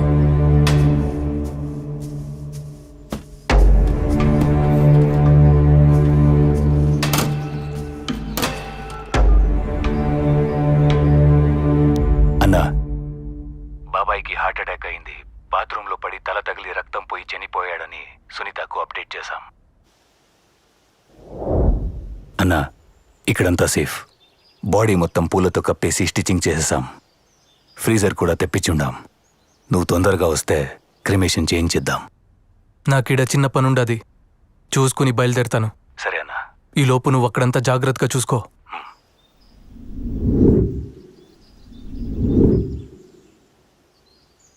సునీత్ వచ్చిందా? శవాన్ని చూసిందా? అంతా ఓకే కదా? లేదన్నా, ఆమె కోసమే వెయిటింగ్. కానీ ఏం భయం లేదు, ఇక్కడంతా సెట్ అయింది. సరే, జాగ్రత్తగా ఉండండి. ఏదైనా సరే నాకు పిన్ టు పిన్ అప్డేట్ చేస్తూ ఉండండి. మురిపాలు పోత పోసి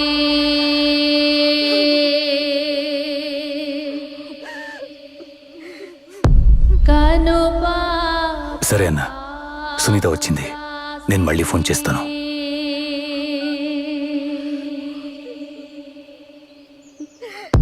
కాలు కందిపోకుండా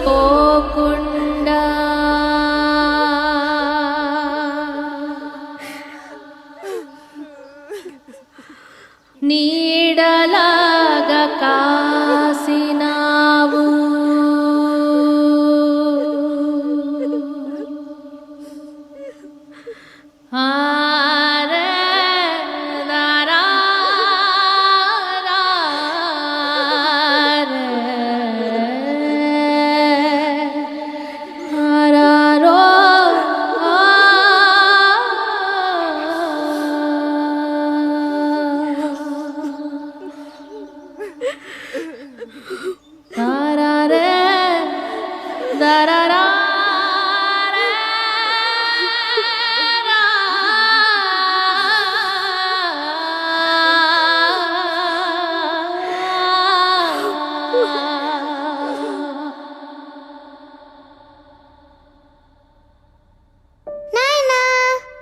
నాయనా ఈసారి కూడా జిల్లా స్థాయి రేస్ కాంపిటీషన్లో నేనే ఫస్ట్ వచ్చాను.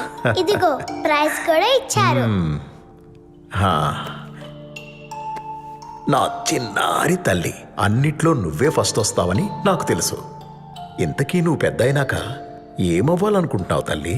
నేను కూడా పెద్ద నాయనలాగే 5 రూపాయల డాక్టర్ అవుతాను నాయనా. పెద్ద నాయనలాగా అందరినీ బాగా చూసుకుంటాను. అయితే నన్ను కూడా బాగా చూసుకుంటావు కదా?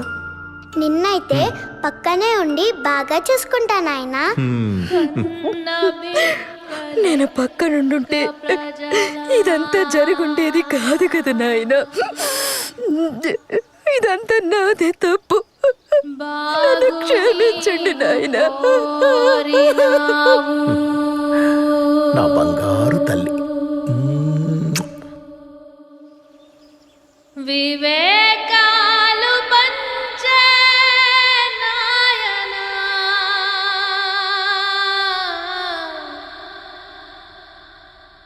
ఎవడి కన్ను కుట్టెను నీ పైన. అవినాష్, దీన్ని కొంచెం ఓపెన్ చేస్తారా? అక్క, దీన్ని ఓపెన్ చేస్తే బాడీ డీకంపోజ్ అయ్యి స్మెల్ వస్తుందేమో. అది నాకు తెలుసు. నేను కూడా డాక్టర్నే. ఓపెన్ చేయించు.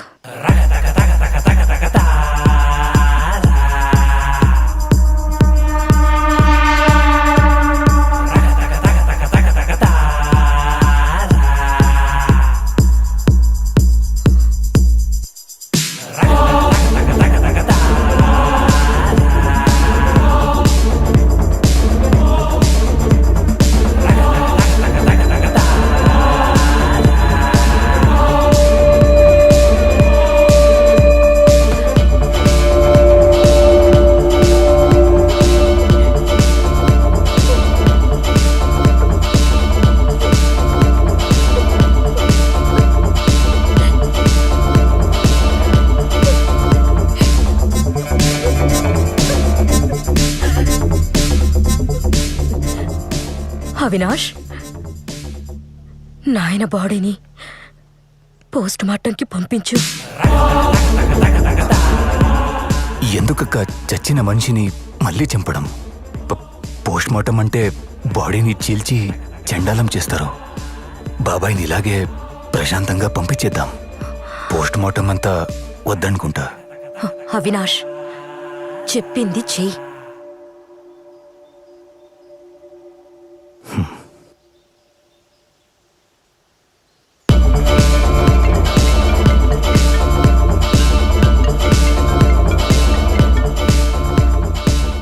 అవినాష్, ఎందుకు అన్నిసార్లు ఫోన్ చేస్తాడావు? నేను చెప్పాను కదా, నాకు కొంచెం పని ఉండాది, చూసుకొని వస్తానని. అది కాదన్నా, సునీత పోస్ట్ మార్టం చేయాలంటుంది. కేసు ఫైల్ చేపిస్తోంది. ఏం చేయాలో తెలియట్లేదు. సరే, నేను వస్తాను. ఈలోగా నువ్వు సిచ్యువేషన్ మన చెయ్యి దాటకుండా చూసుకో చాలు. సరే అన్నా. స్పీచ్ వచ్చిండదా లేదా? ఇంకా ఎంతసేపు? అక్కడ కొంపలు మునిగిపోతాండాయి. వచ్చిండది.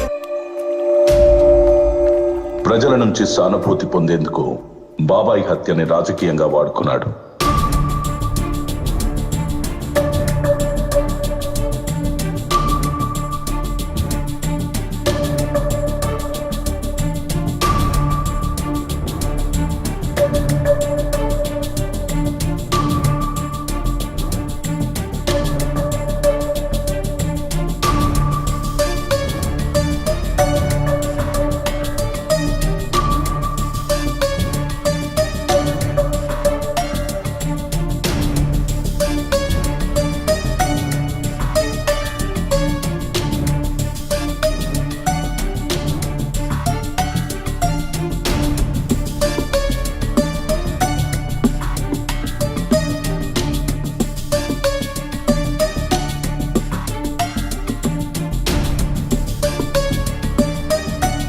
చిన్నాన్న మీద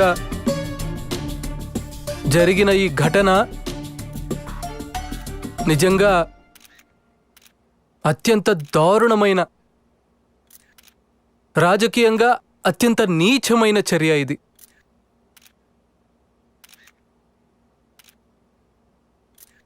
ఒక వ్యక్తిని, ఒక ఎక్స్ ఎంపీ, 30 సంవత్సరాల సుదీర్ఘ రాజకీయ చరిత్ర కలిగిన, సౌమ్యుడిగా పేరు పొందిన ఒక ఎక్స్ ఎంపీని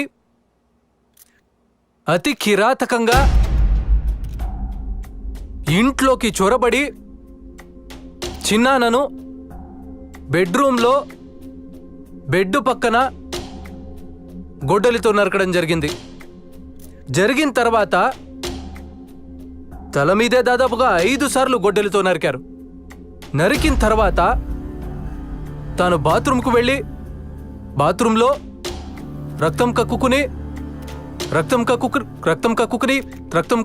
బాత్రూంలో, ఆ తర్వాత బెడ్రూమ్ నుంచి బెడ్ పక్క నుంచి బాత్రూమ్ దాకా తీసుకుపోయారు. బాత్రూంలో తను రక్తం పూసినారు. కమోడ్కు తను కొట్టుకుని కిందపడి చనిపోయినట్టుగా చిత్రీకరించే కార్యక్రమం జరిగింది. మరి నేను అడుగుతా ఉన్నాను, ఇంత పగడ్బందీగా చిన్నానను బెడ్రూమ్లో బెడ్ పక్కన అటాక్ చేసి అదే మనిషిని ఎత్తుకుని పోయి బాత్రూంలో మళ్ళీ ఆ యాక్ట్ని ఎనాక్ట్ చేసి కమోరుడుకు రక్తాన్ని కూడా చూపిస్తూ ఇంత పగడ్బందీగా ఆయన స్పృహ తప్పి పడిపోయే క్రమంలో తాను చనిపోయినట్టుగా ఫ్యాబ్రికేట్ చేసి చూపిస్తా ఉన్నప్పుడు చిన్నాన how can he write a letter? అంటే ఏంటి, వాళ్ళ సమక్షంలోనే తాను లెటర్ రాస్తాడా? అంటే తన సమక్షంలో వాళ్ళు రక్తంతో కూడిన లెటర్ రాయగలుగుతాడా? తన సమక్షంలో వాళ్ళు చంపించే హంతకుల సమక్షంలోనే తాను లెటర్ రాస్తూ ఉంటే ఆ హంతకులు చూస్తూ ఊరుకుంటారా? అంటే దాని అర్థం ఏంటి అనంటే ఆ లెటర్ కూడా ఫ్యాబ్రికేటెడ్ లెటరేని. ఒక లెటర్ని కూడా ఫ్యాబ్రికేట్ చేసి పోలీసులు చూపిస్తున్నారు అనంటే, ఒక డ్రైవర్ మీద నేరాన్ని నెడుతూ ఒక పోలీసులు ఒక ఫ్యాబ్రికేటెడ్ లెటర్ని కూడా చూపిస్తున్నారు అనంటే టోటల్గా ఈ వ్యవహారం అంతా కాన్స్పిరసీ తీరు నుంచి పక్కకు పోయి ఒక ఎక్స్ ఎంపీని అత్యంత దారుణంగా చంపారన్న విషయం మీద నుంచి పక్కకు పోయి ఒక సౌమ్యుణ్ణి అన్యాయంగా చంపినారన్న అంశం మీద నుంచి పక్కకు పోయి టోటల్గా ఈ విషయాన్ని వేరే పద్ధతులకి తీసుకెళ్లే కార్యక్రమం దగ్గరుండి జరుగుతూ ఉంది అక్కడ. అందుకనే నేను గట్టిగా డిమాండ్ చేస్తా ఉన్నాను, we want a CBI enquiry. ఆ రోజుల్లో నాన్న ప్రతిపక్ష నాయకుడిగా ఉన్నప్పుడు రాజారెడ్డిగా అబ్బన్ చంపినప్పుడు చంద్రబాబు నాయుడే, నాన్నగారు ప్రతిపక్షంలో ఉన్నప్పుడు రాజారెడ్డిగా అబ్బన్ చంపినప్పుడు చంద్రబాబు నాయుడే, మళ్ళా నాన్నగారు హెలికాప్టర్ క్రాష్ లో చనిపోయినప్పుడు అసెంబ్లీలో అన్న మాటలు చంద్రబాబు నాయుడు గారే, నాన్నగారు హెలికాప్టర్ క్రాష్ లో చనిపోయినప్పుడు అసెంబ్లీలో అన్న మాటలు చంద్రబాబు నాయుడు గారే, నా మీద దాడి జరిగినప్పుడు చంద్రబాబు నాయుడు గారే ముఖ్యమంత్రిగా ఉన్న వ్యక్తి, నా మీద దాడి జరిగినప్పుడు చంద్రబాబు నాయుడు గారే ముఖ్యమంత్రిగా ఉన్న వ్యక్తి. ఇవాళ చిన్నాయన మీద దాడి జరిగిన నేపథ్యంలో ముఖ్యమంత్రిగా ఉన్న వ్యక్తి మళ్ళీ చంద్రబాబు నాయుడే. మళ్ళీ ఇవాళ చిన్నాయన మీద దాడి జరిగిన నేపథ్యంలో ముఖ్యమంత్రిగా ఉన్న వ్యక్తి మళ్ళీ చంద్రబాబు నాయుడు గారే. ఇలా ఎటు చూసినా కూడా కాన్స్పిరసీ తీరే కనిపిస్తా ఉంది. అందుకనే మేము గట్టిగా డిమాండ్ చేస్తా ఉన్నాము, we want a CBI enquiry. CBI enquiry చేయిస్తేనే ఈ రాష్ట్ర ప్రభుత్వ అధికారులు చంద్రబాబు నాయుడు గారికి రిపోర్ట్ చేసే పరిస్థితి నుంచి పక్కకు పోయి, ఎప్పుడైతే రాష్ట్ర ప్రభుత్వ అధికారులు ఎంక్వైరీని చంద్రబాబు నాయుడు గారికి రిపోర్ట్ చేయని పరిస్థితి ఏర్పడుతుందో అప్పుడే ఖచ్చితంగా న్యాయం అనేది జరుగుతుంది. ఎక్కడ చూసినా కూడా కాన్స్పిరసీ థియరీ కనిపిస్తా ఉంది. సిబిఐ ఎంక్వైరీ చేస్తేనే రాష్ట్ర ప్రభుత్వం అధికారుల చేతిలో నుంచి ఈ ఎంక్వైరీ చంద్రబాబు నాయుడు గారికి రిపోర్ట్ చేసే పరిస్థితి నుంచి బయటికి పోయి, ఎప్పుడైతే చంద్రబాబు నాయుడు గారికి రిపోర్ట్ చేసే పరిస్థితి నుంచి ఇండిపెండెంట్ గా ఎంక్వైరీ చేసే పరిస్థితి ఎప్పుడైతే వస్తుందో అప్పుడే న్యాయం అనేది ఖచ్చితంగా జరుగుతుంది. సో అందుకనే నిజాలు బయటికి రావాలి, చేసిన వాళ్ళు ఎవరైనా కూడా వాళ్ళ మూలాలు తెలియాలి. అందుకనే వి డిమాండింగ్ ఎ సిబిఐ ఎంక్వైరీ. ఈ సిబిఐ ఎంక్వైరీ కోసం we will represent to everybody whomsoever needs to be represented. So we are demanding a CBI inquiry. The CBI inquiry kosam we will represent to everybody whomsoever needs to be represented.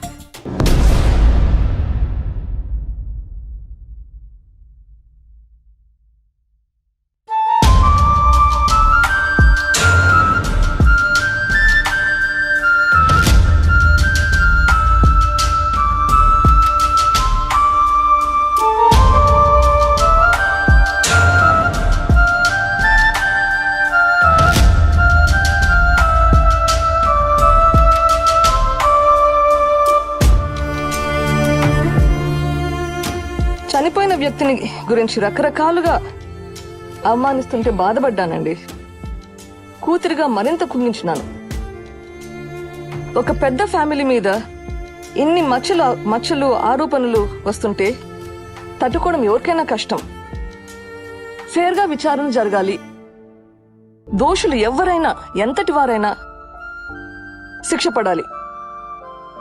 ఇంతకు మించి ఈ స్టేజ్లో నేను ఏం చెప్పినా గానీ బాగుండదండి. నా బాధను అర్థం చేసుకోండి. I just want a fair investigation at this point. కన్న బిడ్డలెక్క ప్రజలా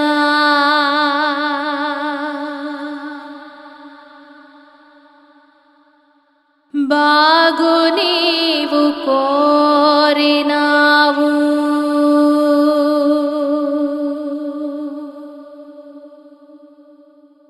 వివేకాలు పంచే నాయనా,